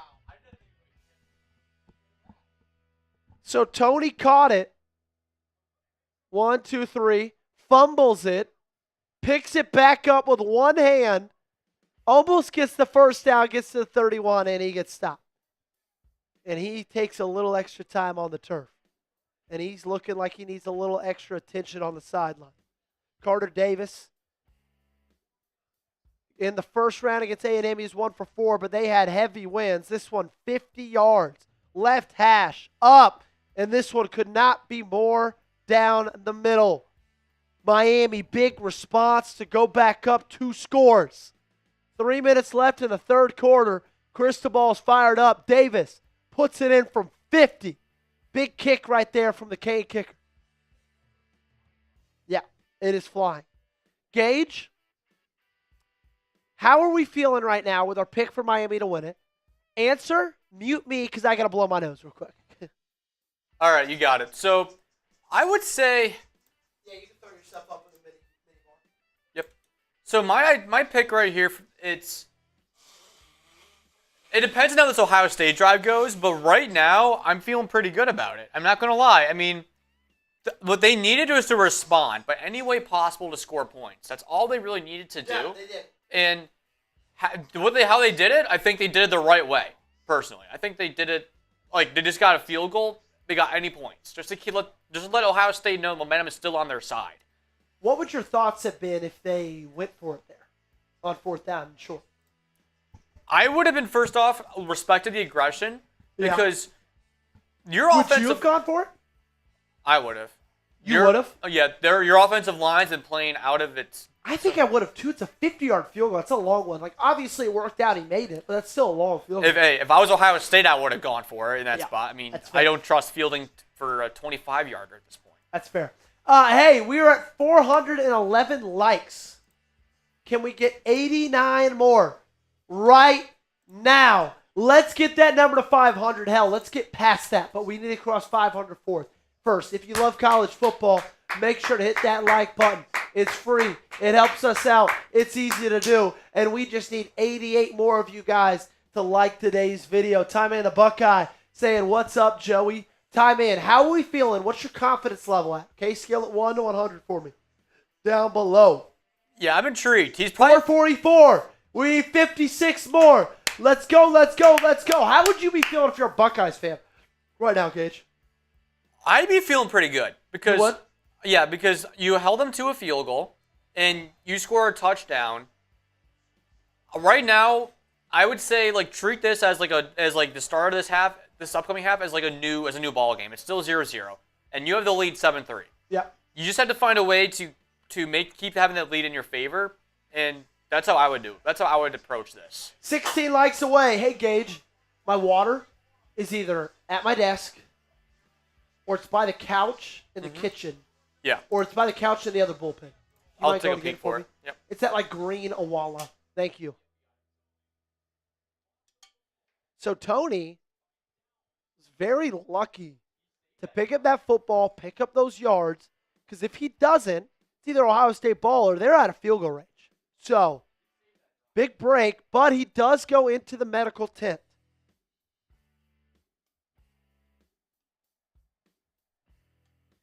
Very, very interesting to see what's going to happen with him. He's back on the bench. If you could get that, great. That'd be great, Gage. Thank you. You can keep this up. Oh, yeah, change the... 1 like away from 500.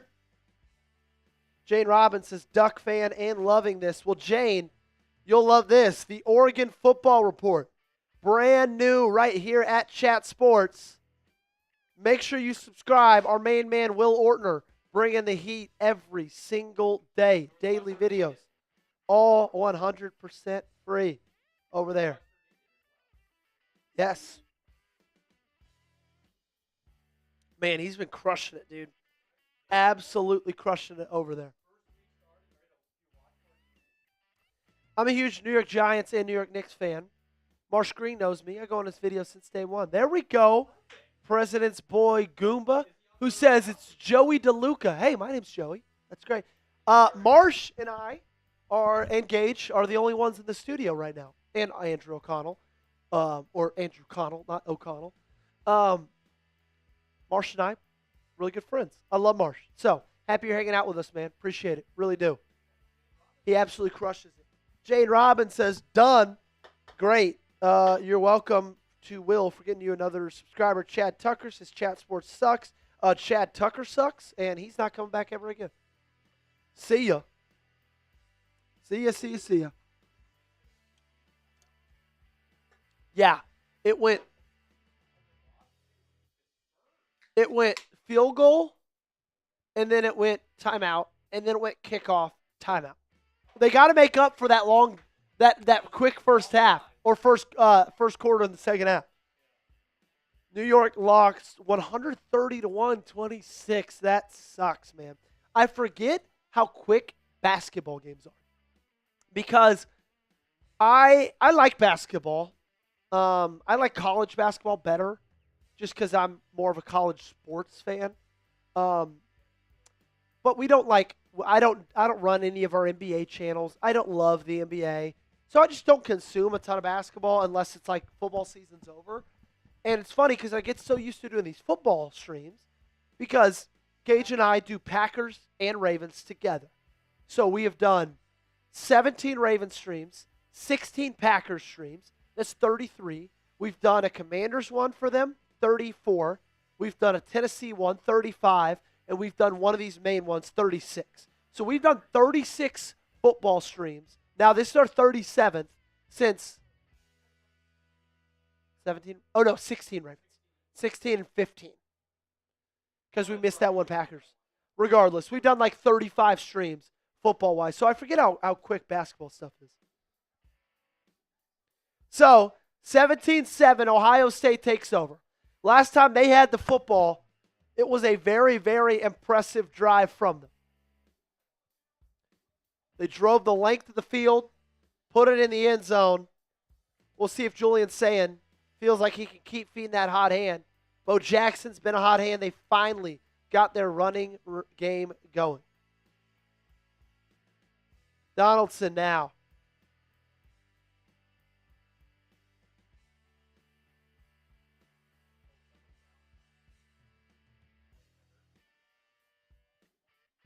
Moten from the Hurricanes is on the ground.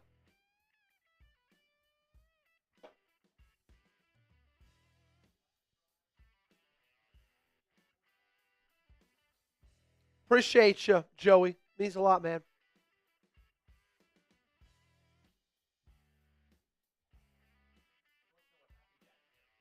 Ooh. I am. Guess. I'll just tell you, it's watermelon. It is watermelon. So, defensive lineman for Miami, Moten, still on the ground. Still no penalties. Are we going to go to commercial again, Gage? Oh, my gosh. That's 3 commercials in the last, 10 seconds of gameplay. Unbelievable. You jinxed it, bro. This is your fault. Okay. 537 likes. Gage, should we get to 650? We should definitely get a 650. I see 700. It's been a while since we got a super chat. What would you do if we got a $20 super chat? I would take down a Happy Dad. It's Gage a New Year's do a Eve. beer bong of a Happy Dad on New Year's Eve. Okay? So, next $20 super chat, Gage is going to come up here, rip a beer bong for a Happy Dad. That's our deal to you. Okay? And also, let's get to 650 likes. We're 106 away. Make sure to hit that thumbs up button, ladies and gentlemen. We are back at commercial because there's an injury on the field. Ooh, is Nick still alive? I'm sure they're still alive. Let's see. Yeah, they are still alive.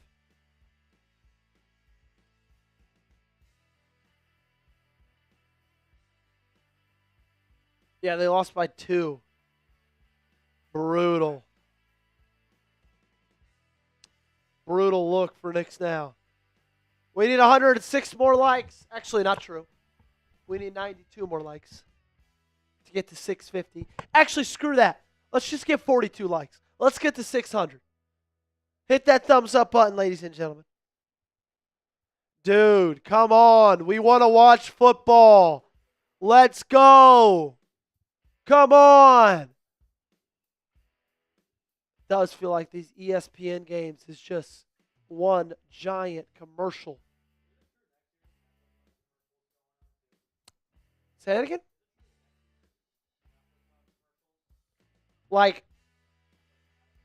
I don't think so. Netflix already has Netflix with ads. Yeah. It's cheaper. Yeah. Yeah.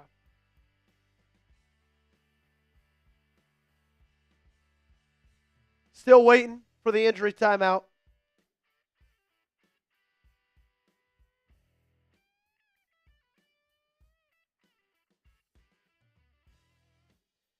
There we go, baby! There we go!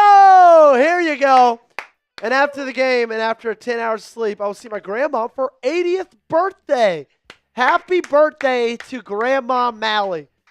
Gage is going to take down a beer bong for you right here in just a couple of seconds. We're back finally at the end of the quarter. He will. Sayin checks it down, tied in, first down, Ohio State.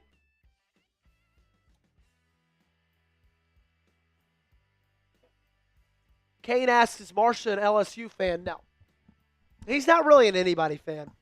He went to UNT, so I guess he's a Mean Green fan, but like he doesn't care about college football too much. He's just Giants and Knicks. Pistol.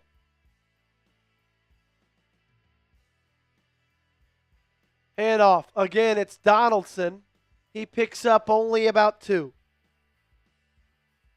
Good defense there from the Hurricanes.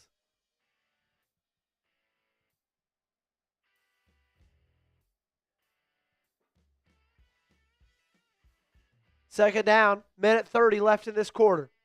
We're almost done with 3. Play action, Sayin, looking left, firing left. He's got Ennis, first down. Cross the 50. Bucks flip the field.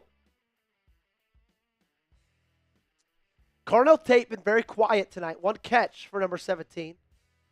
Jeremiah Smith.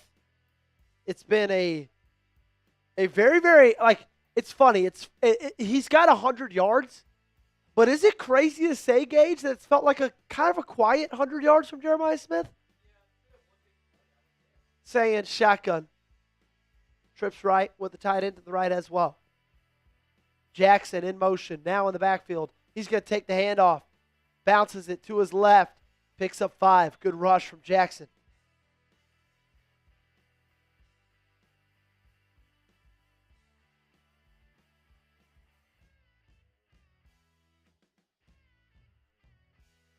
Gage, I'll tell you something I don't like about this broadcast. Every change of down, it flashes yellow. Notice it. To Jeremiah Smith, outside look. It looks like a flag. First down, Ohio State. Ready? Oh, wait, it only does it on. Yep. Back shoulder pass catch. Could not get much more perfect than that from Ohio State. Just keep going to Jeremiah Smith as much as you can. And that one's a catch on Sundays as well. 16 seconds left in the half. Another injury. Miami player down. Got to the sideline, though. Don't go to commercial, please.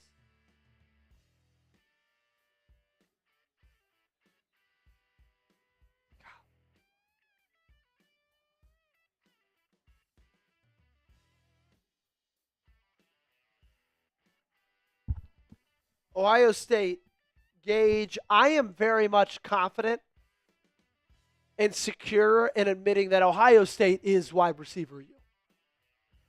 Over LSU? Yes. I can see points for that. Yep. Just far deeper. Like maybe first down, play action. Actually, it's going to be a jet sweep to Jeremiah Smith. Tries to get to the outside. He gets 1. I could say that, Jamar Chase, Justin Jefferson might be at the top. But other than them, it's Odell and who else? Jarvis Landry? Ohio State, you can go deep, bro. Garrett Wilson, Michael Thomas, Terry McLaurin. Like, Marvin Harrison Jr., obviously his pro career has not looked up as what it was thought to be. Jackson Smith and Jigba. Oh, my God. Like, it just feels like you could go on for days with Ohio State. 100%. So, that's going to be the end of the third quarter. Get those 4s down below in the comments section. It is time. 15 more minutes in this ball game. Miami up 10. Buckeyes driving. All I wanted. Ooh, Malik Neighbors, Brian Thomas. I forgot about those guys. I still think it's Ohio State, though. Do you think it's LSU?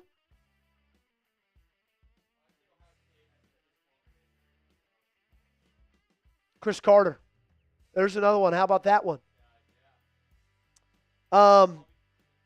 Great. Spam those fours. Gage is going to go get a beer bong because he's got to take one down for our main man, Christian Malley, who came in with a $20 super chat. We are 15 away from crossing the 200 mark in tonight's stream.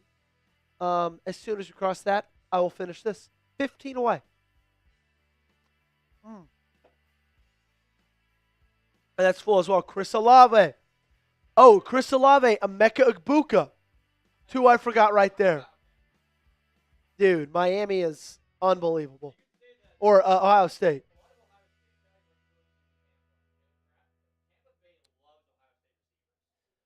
Yes, they do. All right, Gage is coming around to do the beer bong. Do you got one or you want to borrow one of mine? Great. Here you go. Look at that. Fresh, cold, ready to go. Celebrating New Year's. There we go. Boom, boom, boom. Gage, cheers. This is for Christian Malley.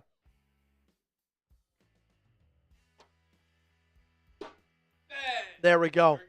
Boom, boom, boom. Shout out to producer Gage. Joey Galloway is another one.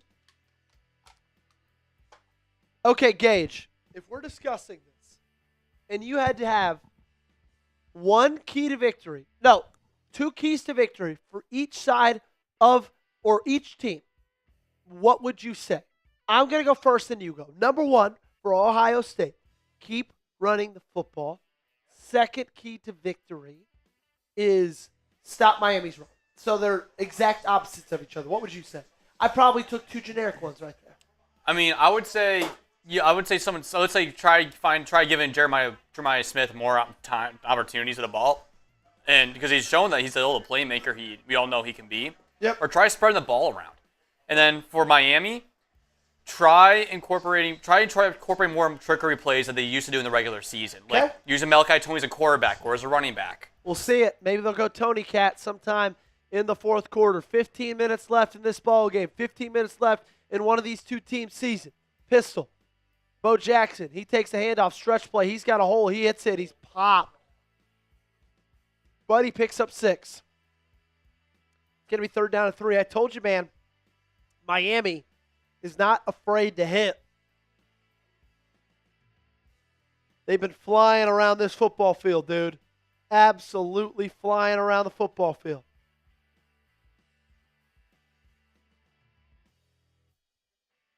Third down and 3. Big play right here. Miami, they can hold Ohio State to a field goal. That'd be huge. Ohio State obviously wants to keep this drive going and cut Miami's lead just down to 3 points. Shotgun. Handoff. Donaldson, nowhere to go. He picks up 1.5. And with the field goal kicking situation, Gage said he'd go for it. You know what? Screw it. I'd go for it too. You got your season on the line, dude.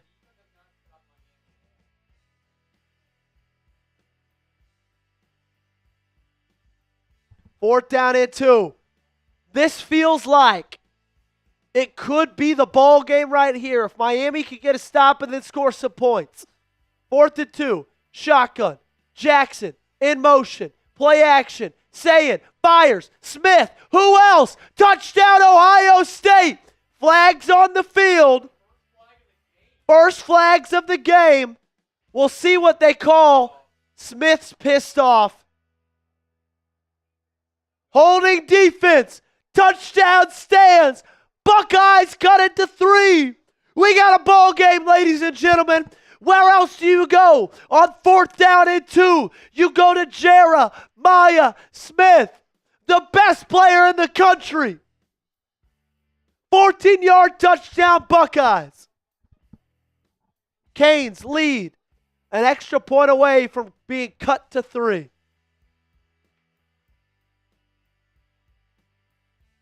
What a play there. What's crazy, Gage? Theirs or the total one? Yeah, 3rd drive in the second half. They've been taking up a lot of clock. And Jeremiah Smith, listen to this, Gage. 6 catches, 141, 1 touchdown. You can't cover him, dude. You cannot cover him. He's everything. You know what else is everything? Our sponsor. Our great friends.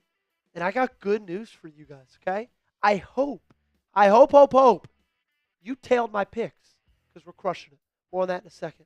Today's episode is brought to you by our great friends over at Prize Picks. And whether you're starting a new routine or making player picks for the first time, trying something new can be hard. But in life and on Prize Picks, it always feels good to be right.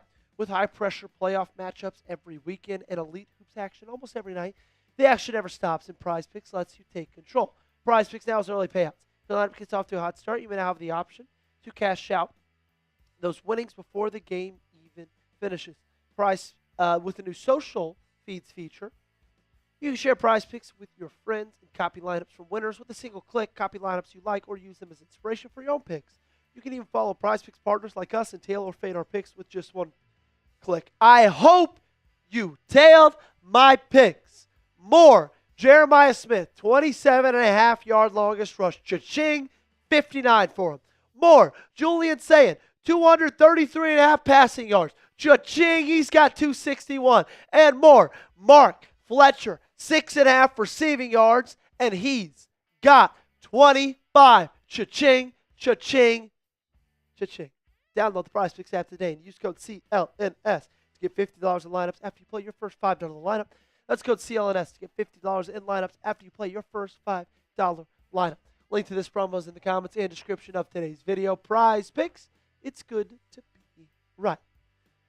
The big matchup we talked about going into this ball game, Jeremiah Smith versus Malachi Toney. The two best offensive playmakers for each respective teams, and this thing is not even close. In fact, it looks like a Lamborghini versus a Kia Soul. Jeremiah Smith, 6 catches, 141, 23.5 average, 1 receiving touchdown. And hell, even if you take away the 59-yard reception, he's still got 5 catches for 90 freaking yards. Malachi Toney, 5 catches, 16 yards, 3.2 yards a catch. Now, that might be a scheme issue. Maybe get Malachi Toney open up on a couple of different concepts. But, got a feeling you got to give him the ball. If you are Miami here, in my opinion, it is imperative that you don't panic. You've got the lead. A lot of time left. This won't be your last possession. And most likely, the next possession they get won't be their last possession either. So just operate normally, like you've been doing this whole game, because guess what, Gage? It's worked. You've only touched the football once this half, resulted in a field goal, okay? Just go out there, play your game. It's been working all day. Take what they're giving you, run the football, and see if you can put the lead back up to 2 scores.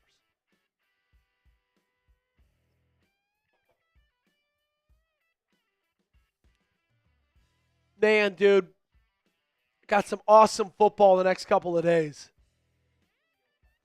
We got the Cotton Bowl tonight, 3 rest of the bowl games tomorrow. Friday, any good games Friday? Bowl games, I'm sure some good ones. Then we got Saturday night NFL, Sunday. It's going to be exciting. Friday's last day of bowl games, really? Wow, you're right. I guess it's the new year. Pistol, Fletcher, back there with Carson Beck. Play action. Beck stepping up, fires deep. He wants it all. And it's incomplete. Daniels, the intended receiver. I don't love that play call there by Miami. You don't need to get ultra aggressive. You don't need to get ultra conservative either. But get back to running the football, man. You've abandoned that. You still got the lead. Ohio State's got some really good defensive backs, man. It's going to be hard to beat them downfield. Say it again? It's pretty crazy, isn't it? No, it's fine. Shotgun. Beck. 2 receivers each side. Fletcher in the backfield with him. It's going to be a handoff to Fletcher, and he's going nowhere. Right now, it feels like this game is all Buckeyes. Even though they're down 3, it feels like Miami's got a mountain to climb back up. 3rd down and long. Carson Beck, this is where they lean on you. Can you be a veteran? Can you make a play? Can you make a throw? Can you get your defense just a little bit more rest? Big number 98 from Ohio State making a play. Same guy that batted the ball down on their last drive. 50% conversion rate on third down in the second half. This is the longest they'll have, though. 3rd and 11. Shotgun. Tight end in motion. Buckeyes bring a cornerback blitz. Beck steps up, tucks it, and he's got the first down. What a play by Carson Beck. Wow. You could tell he wanted that one, ladies and gentlemen. You saw the speed. You saw the toughness. No going down with that one. I'm going to lower my shoulder. I'm going to pick up the first down, move those chains. What a big pickup there by Carson Beck and the Miami Hurricanes. Pistol, tight end, and 2 receivers to the right. Toney in motion. Got to get him the football, man. I feel like this one's going to go to Fletcher. It does. And they cannot run the football this half. Fletcher fights hard for a gain of 1.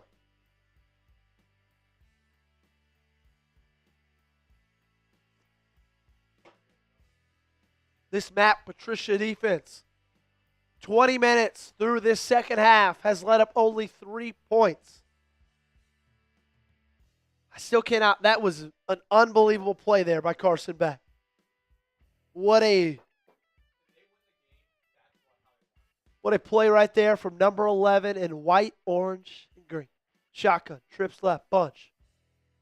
Wide receiver in motion, it's Marion. Beck fires, finds him, out route. Picks up 3. Makes third down far more manageable. 3rd down and 6. 66% third down conversion rate in the second half. They just converted 3rd down and 11.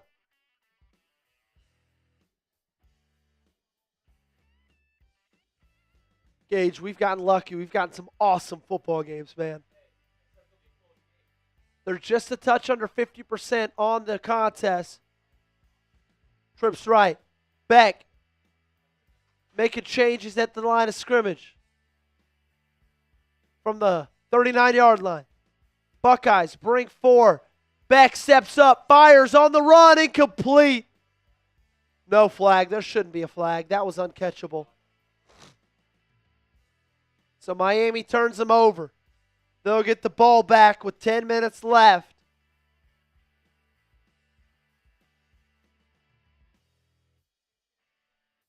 Gage, if you had to bet, does Ohio State score a touchdown this drive? 100%. Feels like they will. All momentum is on Ohio State's side right now. Momentum feels like it is out of Miami. Punter had a great night. Not a great punt right there. They're going to be down at about the 25-yard line. Is Miami, Gage, answer me this question. Might be a stupid question. Is it the Atlantic Ocean? Which side of Florida is it on? I believe it's the Atlantic, right? Yep. But it's on the right side of the tip. No, if it was left, it'd be Gulf of Mexico. Like, look at it on a map. Yeah. Overlooking it. It's on the right, because right side's Atlantic Ocean. Oh, yeah, I got my right and left mixed up. It's on the right side. Yes. Yep, it is. Okay, so Ohio State's got to take over. Bet you didn't think you'd get some geography discussion on today's show. No charge for that. You're welcome. Take some notes. If you're a third grader trying to pass a geography test. I did a state's capitals test. I'll never forget it. Third grade. Miss Tatum's class. Got a B-. Obviously still salty about that one a little bit. I did take that in 8th grade. We didn't have to do the capitals, but we had to do all the states, which I aced it. Like me and American geography is pretty solid. I'm not gonna lie. Like American history, but outside of that, it's I don't know. I don't know that as well. So Ohio State's gonna get the football back. They're still trailing in this game, although I'll be honest with you, it doesn't feel like it. Does not feel like it.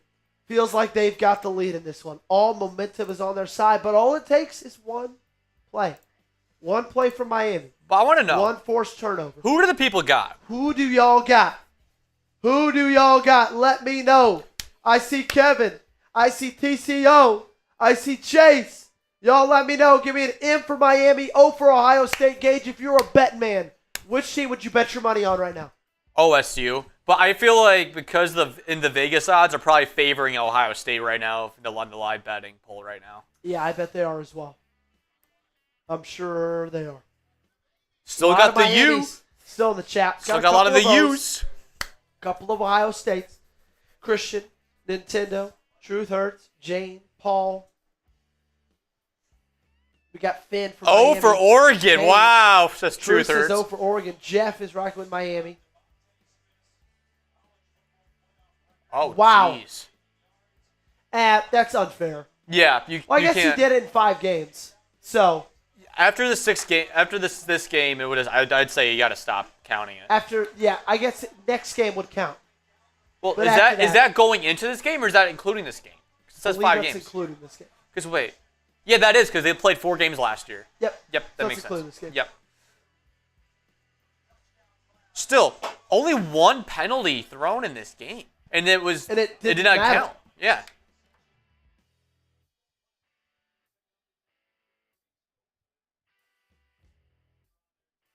Ohio State is going to take over about the 25-yard line. Jeremiah Smith has been a workhorse tonight. Will they continue to go to him? I think they should. Donaldson in at tailback. Sayin drops back, fires, hits the tight end. He crosses the 30. They get a first down. Great first play for Ohio State to start this drive. Clock still runs. Easy move of the chains. Look, a lot of times it comes down to who wins the last 10 minutes. That's what this game's going to come down to tonight. Who's going to win the last 10 minutes? Right now it feels like it's Ohio State. They've got all the momentum. But maybe Miami can make a play. Make a play late, Miami. Come on, Hurricanes. Outscored 14-3 in the second half. They led 14-0 going into halftime. 38-yard line. Fresh set of downs. They hand it off to Donaldson. Back up tailback. He gets it to the 41. That's going to be a gain of 4 on first down. Second down and 6. They got a pretty good 1-2 punch at tailback. Donaldson and Bo Jackson. Not as good as last year with Quinshon Judkins and Travion Henderson. That was maybe the best 1-2 punch at running back since Felix Jones and Darren McFadden back in like 2006. They were unbelievable. From the 41, shotgun, trips right. Sayin, tight end in motion. Sayin takes a sack down to the 30-yard line. Big loss right there. What a play by Miami. We said someone needed to step up and make a play. That's a loss of 11 right there. Wow. Just a free rusher. Jackson couldn't pick him up at pass blocking. Runs straight through him. He gets the sack. Man, that left guard for Ohio State is having a rough night. Ray Lewis, Michael Irvin on the sideline, 3rd and 15. This would be a big pickup for Ohio State. They freaking get it, and guess who? Jeremiah Smith. You cannot have that happen if you're a Miami Hurricane. 3rd and 15, they convert. Just a comeback. Easy.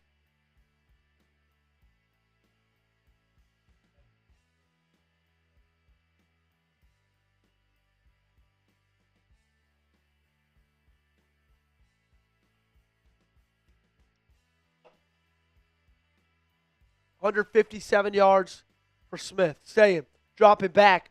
He's got to go deep. He's got a man, Carnell Tate, incomplete. Man, if 24 from Miami could track the ball, if you would have seen that pass in the air, that would have been a pick.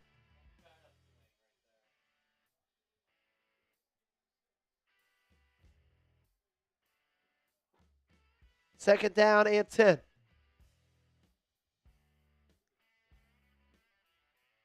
A lot of cocaine on that sideline with Michael Irvin.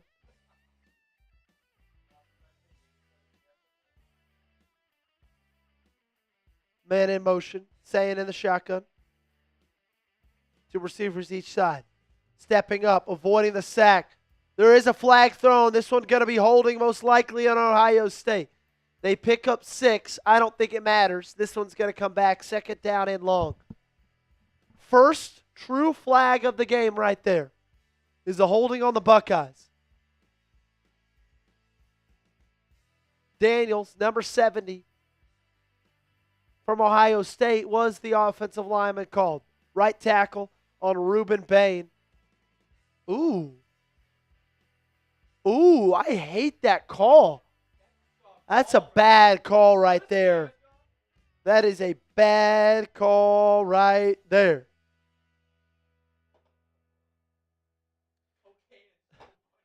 R. Kemp with the comment of the night.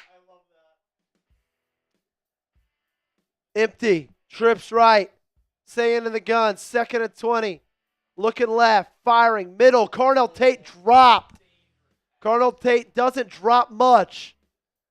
But Jacoby Thomas was the one who caused the pass breakup right there. One former Tennessee Volunteer and one almost Tennessee Volunteer. Jacoby Thomas is unbelievable, dude. Just not the best pass by Julian Sayin. Tate came back a little bit earlier. 3rd down and 20. Big response from this Miami defense. Ohio State's converted a 3rd and 15 on this drive. Can they convert this one? Miami brings 3. Sayin, rush, stepping up in the pocket, checks it down to Donaldson. He is brought down for a loss of a yard. 4th down. Miami going to take back over. The U defense coming up clutch. What a stop. When all momentum in the world felt like it was in Columbus, Ohio, Miami comes up big.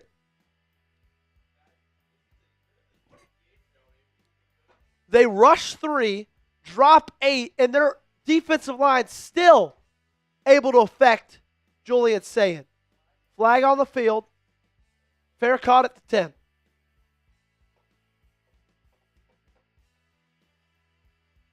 So, no accepted penalties in the first 3.5 quarters of this game. We've had 2 penalties thrown, 2 flags thrown. Illegal formation on Ohio State. So, it was a great punt down at the 10. More than 4 players lined up in the backfield. 5-yard penalty. Replay the punt. Good punt down to the 10. Miami's got a chance, though, to get a little bit better field position.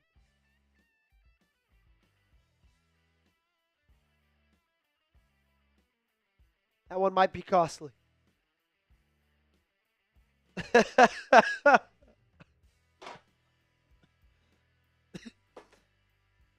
Gage, that is, wow. Punt away from Ohio State. And that's a 20-yard difference right there. That is massive. Carson Beck, the drive of his life right here. There's 5:56 left. Now, Ohio State has all their timeouts. But Miami could win the ball game right here.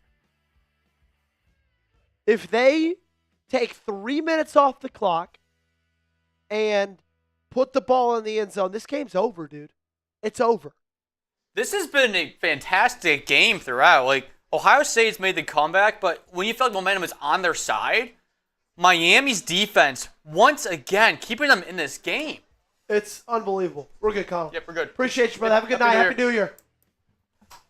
But I got to say, this has been a real. I think Miami's showing everybody why they belong in the playoffs. Dude, they're legitimate, man. They are legitimate. They were one of the question marks. marks. For all the Notre Dame fans that were bitching about Miami making it over them, looks like it was a good call now. I thought it was a good call then. Looks They're like proving it now. Call right now. Hey, 650 likes. That's what we're at right now. Can we get to 1,000 before this game wraps up? I know we can. That's my goal. I trust this crew. 350 more likes. We got almost 3,000 people watching. Make sure to hit that thumbs up button, ladies and gentlemen. Run that number up. Like the video. It's free. If you want your team to win, hit that thumbs up button. If you love college football, hit that thumbs up button. Let's go, let's go, let's go, let's go, let's go. Happy New Year to you all. If you want 2026 to be the best year yet, like the video. Trying to think of 2025 was the best part of 2025. For me, it was moving down to Texas. Yeah, you moved to Dallas. You got a new job. Big year for you. Big year. I was thinking about it. A year ago today, I was in Watertown. I did a story on New Year's Day about New Year's resolutions. There we go. And now, in wonderful Dallas, Texas. New Year's 2025, funny enough, was like the year for me with the least amount of change recently. 2025? Like 2023, I got engaged. I graduated college. 2024, I got married. I moved to Dallas, started a new job. 2025, stayed in the same apartment. We both had the same jobs, same dog. You know, sometimes that's what you need. Pretty easy, not easy, knock on wood. I got a new nephew, I guess, in 2025. That was pretty cool. Less than 6 minutes left in this ball game. Miami's going to have the football back. This is the biggest drive in Carson Beck's career. A career that's seen a lot of football games played, a lot of football games started. This is the biggest one right here. Would you argue knock off Ohio State and move on to the semifinals? They'll take on the winner of Alabama, Indiana. That's going to be played tomorrow in the Rose Bowl. Make sure to keep on hitting that thumbs up button, ladies and gentlemen. No, they play the winner of Georgia Ole Miss. This game? You're right. Yeah. Play the winner of Georgia Ole Miss. In the Fiesta. In the Fiesta Bowl. That's when they're playing.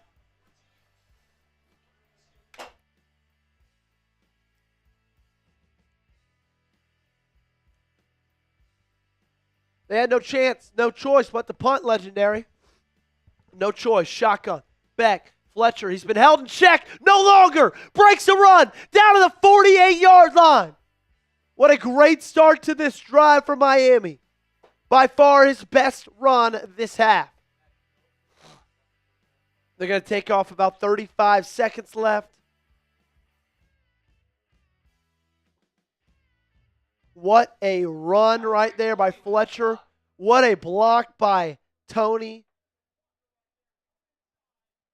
What a play there by Tim. It would be cinema if Georgia and Carson Beck face off again next round. But you got to win this one first. 5 minutes, 13 seconds left. Handoff again. Fletcher cutting left and right. Getting 4 on that run, which I thought was still very impressive to get that much. 33 seconds left on the play clock. 4:56 left in this ball game.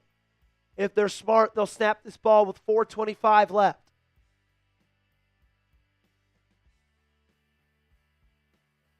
Second and 6. 3 timeouts both sides. Make sure, hit that thumbs up button, ladies and gentlemen. Shotgun, back. Tied in, 2 receivers to his right. Dropping back. He's going to tuck it. Run to his left. And he's going to fall forward. Still for a gain of 3. Good run by Beck. Good thing to get anything out of that. And the clock still runs. They're going to snap this football with about 3:45 left. Buckeyes running out of time. Still got all 3 timeouts. But if Miami can find the end zone here, this game's going to be over. Seals the deal with 6. Back 5 for 8 this quarter, 80 yards. Quads left. Shotgun. 44. Drop it back. Fires. What a pass. What a catch. First down, Miami. Move the chains. Little wheel to Brown out of the backfield. Motion in there before the snap. Went right back to him. Man to man, they took advantage of it. Again, that's what makes Carson Beck so good. It's not like he has these unbelievable traits. He's got good ones, but what gives him an advantage over this Ohio State defense is that he's played an unbelievable amount of college football. Pistol. Shout out to legendary CEO. We'll get you up on screen. Handoff. Brown. He just got it. And he's going to get the first down to the 25. They're going to be able to take this one all the way down to the 2-minute, 20-second mark. And legendary CEO coming in with a 20. Brown, the third string back. Legendary CEO, I'm watching the game and using your chat. I'm sure you have the greatest content. Here's 20 for your future. Appreciate you, my friend. You're the man. First and 10. And the Buckeyes might need to start thinking about using a couple of those timeouts they've got. 3 seconds left. Handoff. Looks like that's Brown again. Fights for a gain of 1. That's going to take us down to the 2-minute warning. We got 120 seconds left in this bowl game. Let's go, let's go, let's go. Come on. What a game to kick off the quarterfinals of the college football playoff. Miami playing unbelievable football. Ohio State having a strong second half. But the Hurricanes can seal the deal right now with 6. I just got one question for you, What's Joey. your question, Gage? What is a better sport than college football? Nothing's better, man. Nothing is better. And if you love college football, make sure to subscribe to the channel. Hit that sub button. We cover the NFL, the NBA, college football. We're live for every single CFP game this season. We got purged, but we'll fight over the purge. We'll fight over the purge. Because that is just what we do, baby. Bang, bang, bang. Bang. Keep that fun. Keep on running that number up, ladies and gentlemen. Let's keep on dancing. Keep on running that number up. First time I've seen Ray Lewis come to a Canes game this year. Yeah, that's true. He's doing well. I mean, Michael Irvin on the sideline, every single one. It makes you hyped. It makes you want to be a Cane fan. See him out there. I'm sure he goes skiing before every single game. You know what I mean. He likes those mountains. Snowstorm. Snowy mountains. Snowstorm. Wow. If you had to pick a winner here, who'd you pick? Gage. In this game? Yep. It's Miami. I told you by the start. I had them as my pick. You did have them as They're my upset. Very, very impressive. I feel like right now that Ohio State cannot stop this offense. Like Miami, like they were quiet for a bit, but now, when it matters most, this is when it's all starting to come into. This is where I'm like all hyped up about it. Like I feel like it's all in their favor. Yeah, I agree. Someone asked down below, is Ray Lewis from Florida? It's Kate Angel. Yes, he is. He is from Bartow, Florida. Was he on that 2002, 2001 national championship team or no? I know he wasn't because he was picked by the Ravens in their first round. And won the Super Bowl in 2000, Yep. right? Yep. Alrighty, this is the season for Miami, the season for Ohio State. The Buckeyes have 3 timeouts left. What are we going to come out to down-wise for Ohio State or for Miami? For Miami, Yep. It's let's take a look here, shall we? It'll be 2nd and 9 to the Ohio State 38-yard line. 2nd and 9 from the 38. Okay. So, if they get a first down here. Sorry to interrupt, but user, he can't really see that well. He wants to know who's winning, what the score of the game is. It is 17-14. Miami over Ohio State. Miami has the football. They need what, Gage? 2 first downs to win this game? Yes. 2 first downs. They don't really necessarily need the touchdown here. No, they don't. But if they did, that would put the game out of harm's way, though, as well. Yeah, it would. It would, especially with this much time left. Keep hitting that sub button, ladies and gentlemen. 3,200 of you guys. Keep liking the video as well. It's going to be an exciting finish right here on Chat Sports. College football playoff stream of the Cotton Bowl. Live right here. Joey Petersen hosting. Gage on the 1s and 2s. Miami in the pistol trying to advance to the semifinals of the college football playoff. Hand off. They're going to go Brown again. And he gets a late push. Pile moves all the way down to the 20. That's going to give him a 3rd down and 4. Ohio State burns a timeout.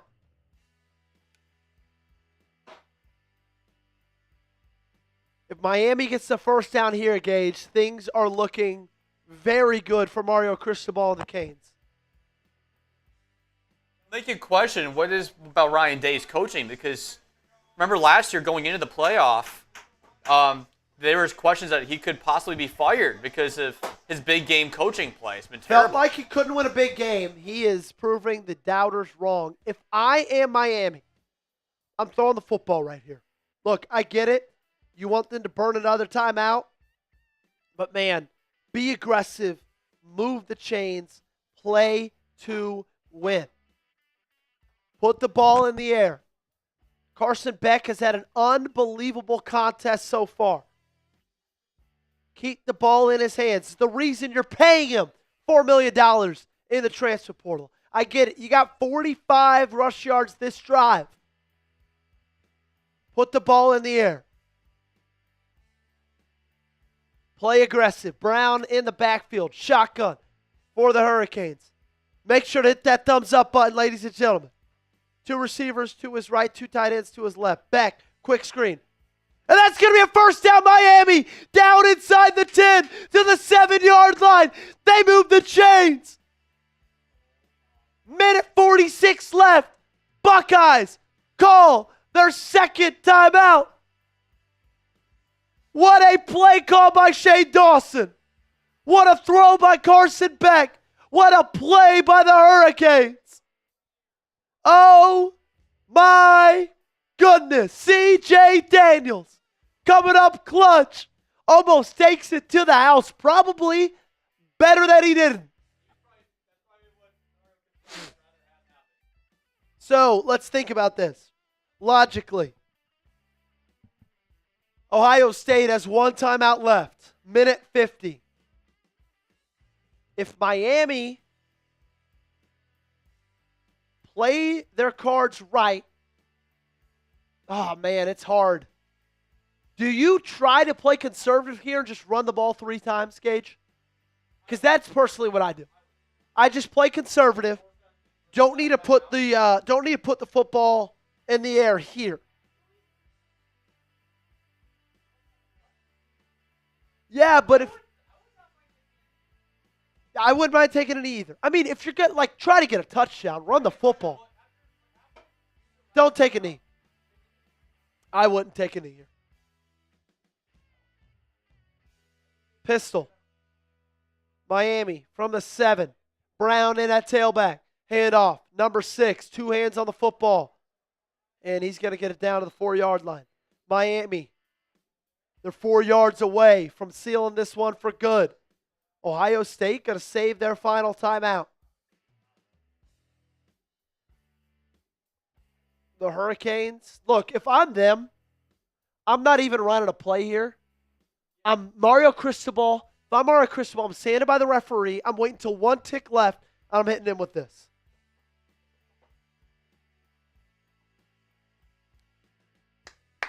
Hey, we're at 836 likes. Can we get to 1,000 before we sign off? A little bit of New Year's celebration. Shotgun. They snap it. Hand off. Brown again. They let him score there. Touchdown, Miami. They go up 23-14. They're a point after away from making it 10. And it feels like Ohio State's dreams might be crushed in Arlington, Texas. Shamar Brown in the end zone. Miami doing the unthinkable. People debated them getting into the playoff. People think they didn't deserve it. They take down A&M and Kyle Field. They travel to Arlington, Texas. They are 55 ticks away from taking out the Ohio State Buckeyes. No repeat champions here. Not on Mario Cristobal's watch.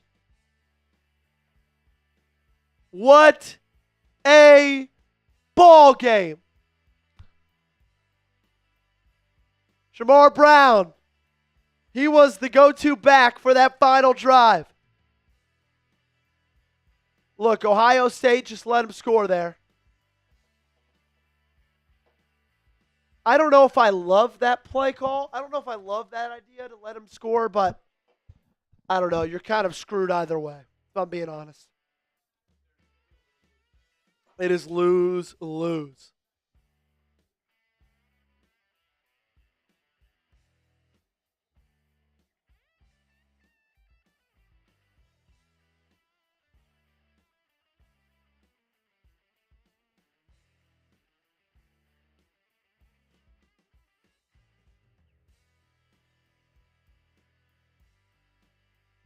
Wow.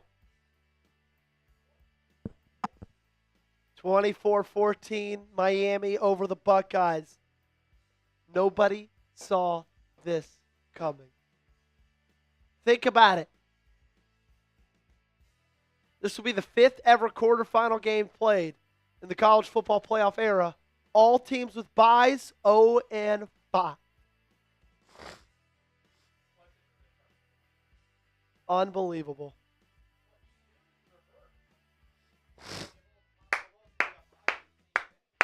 $70 likes away. Hit that like button, baby. Hit that like button. We need 69. Nice. More.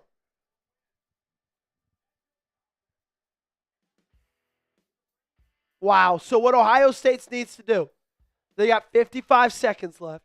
They got to drive the length of the field, put it in the end zone, onside kick, recover it, field goal, go to overtime. Trips right, Sayin, drop it back. Bain, pressure. What a beautiful ball to Tate. He drops it. Rough quarterfinal game from Carnell Tate, and Miami players are making sure he hears about it on the sideline.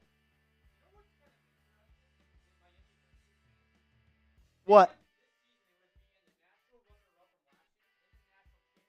Yep. They would have. You're correct. 49 seconds left. 23 likes away from 1,000. Now 21. Keep it going. Keep it going.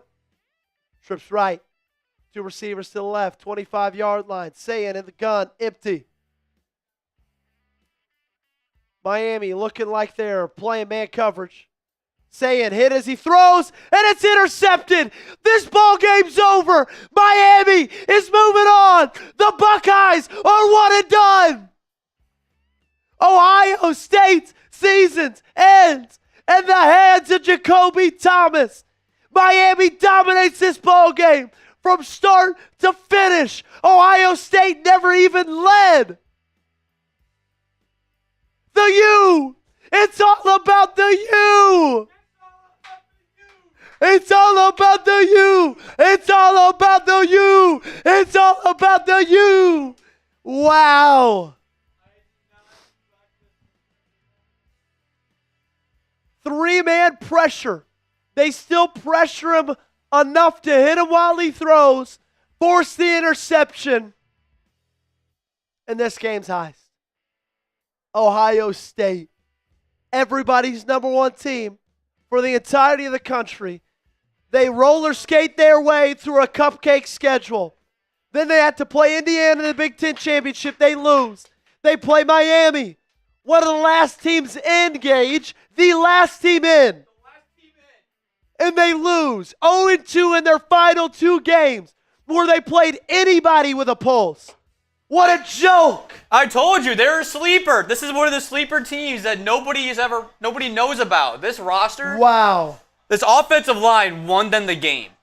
It really did. From start to finish. Allowed Carson Beck time to throw, and that 14-0 lead early on, and holding off on defense in the second half, that did it. That did it justice. What a win by Mario Cristobal. What a win by Carson Beck. That was the big question going into this one. Would they be able to win a big football game? Both of them had that question mark on their resume. They do it. They've won 2 already. This is unbelievable. And now, I feel like you take Miami incredibly seriously. It was one thing to beat A&M. It's another thing to beat A&M and Ohio State back-to-back.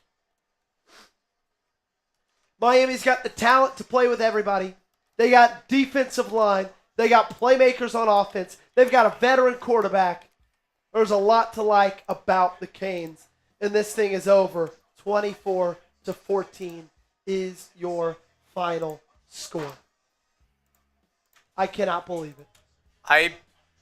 All right, so out of all the playoff games that have been played, where would you consider this in the upset category out of the ones we've seen? Biggest upset. This is the biggest upset in the CFP era, would you say?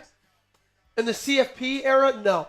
In the CFP 12 team era, yes. What's the bigger upset? What would you say? In the 12 team or in the 12 team era? It's 8 seed difference, dude. Yeah, I mean, yeah, I don't think there's anything I can agree. Jimmy Johnson's there too. That's actually kind of cool. Jimmy Johnson, Ray Lewis, Michael Irvin, some Miami legends hanging out in Arlington, Texas. And this is like a real upset too. I think that's what makes it better. I mean, Ohio State was a 9.5-point favorite. They just lost by 10. Yeah. If that was reversed, Miami would have covered. And remember, you had them favored. You said that they're going to win by 2 scores. I thought so too. I thought 10. I said 31-21. I was wrong. Sometimes I'm wrong. I don't care. It's a problem. Sometimes it's happy to be wrong. It's a good time to be wrong. But so there's a few questions that come up. So is Miami for real now? Miami's for real. You cannot debate that. They beat A&M. They beat Ohio State. They survived Texas. Huh? They survived Texas in the playoffs. Because they had to go to A&M in a windy conditions, in a hostile environment. They won there. Yep. Hard place to play. Hard place to play and against a team that just lost to Texas, had that chip on their shoulder, and then you beat them by your defense. And your defense showed up again today against one of the better offenses in the country. They're going to have it cut out from whoever they play next, either Ole Miss or Georgia. Gage and I both feel pretty decent about Georgia winning that football game. What a night, man. What a freaking night. Carson Beck delivers in a big way. Every throw he needed to make, he made it. Every play they needed to make, they made it. And Miami is moving on. And so Dylan over at he's like hyped right now. Like, I bet he's lit. He's gonna get lit tonight. I bet he is lit, dude. Day fired. Already questioned about Brian Day being fired. I find that interesting. That's actually I think it's a real talking point though about Ryan Day. Nah, he won a national championship this calendar year. He did, but they're not gonna. They're not going to fire him. However, there's got to be a conversation up about it. Because you lost the Big Ten championship game. There doesn't need to be conversation about firing Ryan Day. He won a national championship this year. Okay. However, it's a whole new roster. And you had one of the... Exactly. But you still had some returners that are in your team last year. Is it a whole new roster or there are some returners? Because those are two different things. It's either a whole new roster... It was a new quarter... Let's say this. They had a new quarterback, but he was there last year, wasn't he? Or did he transfer? Julian Sayin. Transferred? He was there last. Okay. But so, it was pretty much the same team then. Their offense was the same. They had like 7 players drafted. Okay, but you were still, for the majority of the season, the top-ranked team in the country. They had, let's see their 2024 draft picks. 2025, yes. Excuse me. Emeka Egbuka, Donovan Jackson, Tyreek Williams, Josh Simmons, Quinshaw Junkins, Travion Henderson, JT Tuimoloau, Denzel Burke, Jordan Hancock, Will Howard. They had 10 starters drafted. That is that's half of their starters. Okay. Gone. Okay, I'll give you that. Ryan Day does not need to be discussed. There's no discussion about firing Ryan Day. Was that a bad loss? Yes. Yeah. Did I believe Ryan Day got out-coached? Yeah. 100%. Okay, we'll agree with that. I'll say this though. To discuss about firing a man who won a national championship this year, because for the next 3 hours, it is still 2 hours. Yeah. It is still 2025. But here's what I don't even like Ryan Day or Ohio State. No, all right, so here's what I'll say though is that if he did not win the national title earlier this year, would there be conversation about it? Yes, for sure. Okay. Okay. So the national title saved him for at least a year or two. Like, let's say this trend continues. I think it saves him for 3. 3? Okay. I think a national title buys you 3 years. Okay. That's a good point. That's what I was going to get at. Alrighty. What a game. What a game, man. Gage and I have been live for 2 of these things, and they have been 2 of the more exciting ones we've seen so far. We're going to get out of here, but appreciate you guys for hanging out. Happy New Year's to each and every one of you guys. Don't know what your plans are after this, but be safe. Have fun. Have a great 2026. Make good decisions tonight. And, hey, waiting all day to say this. We'll see you next year.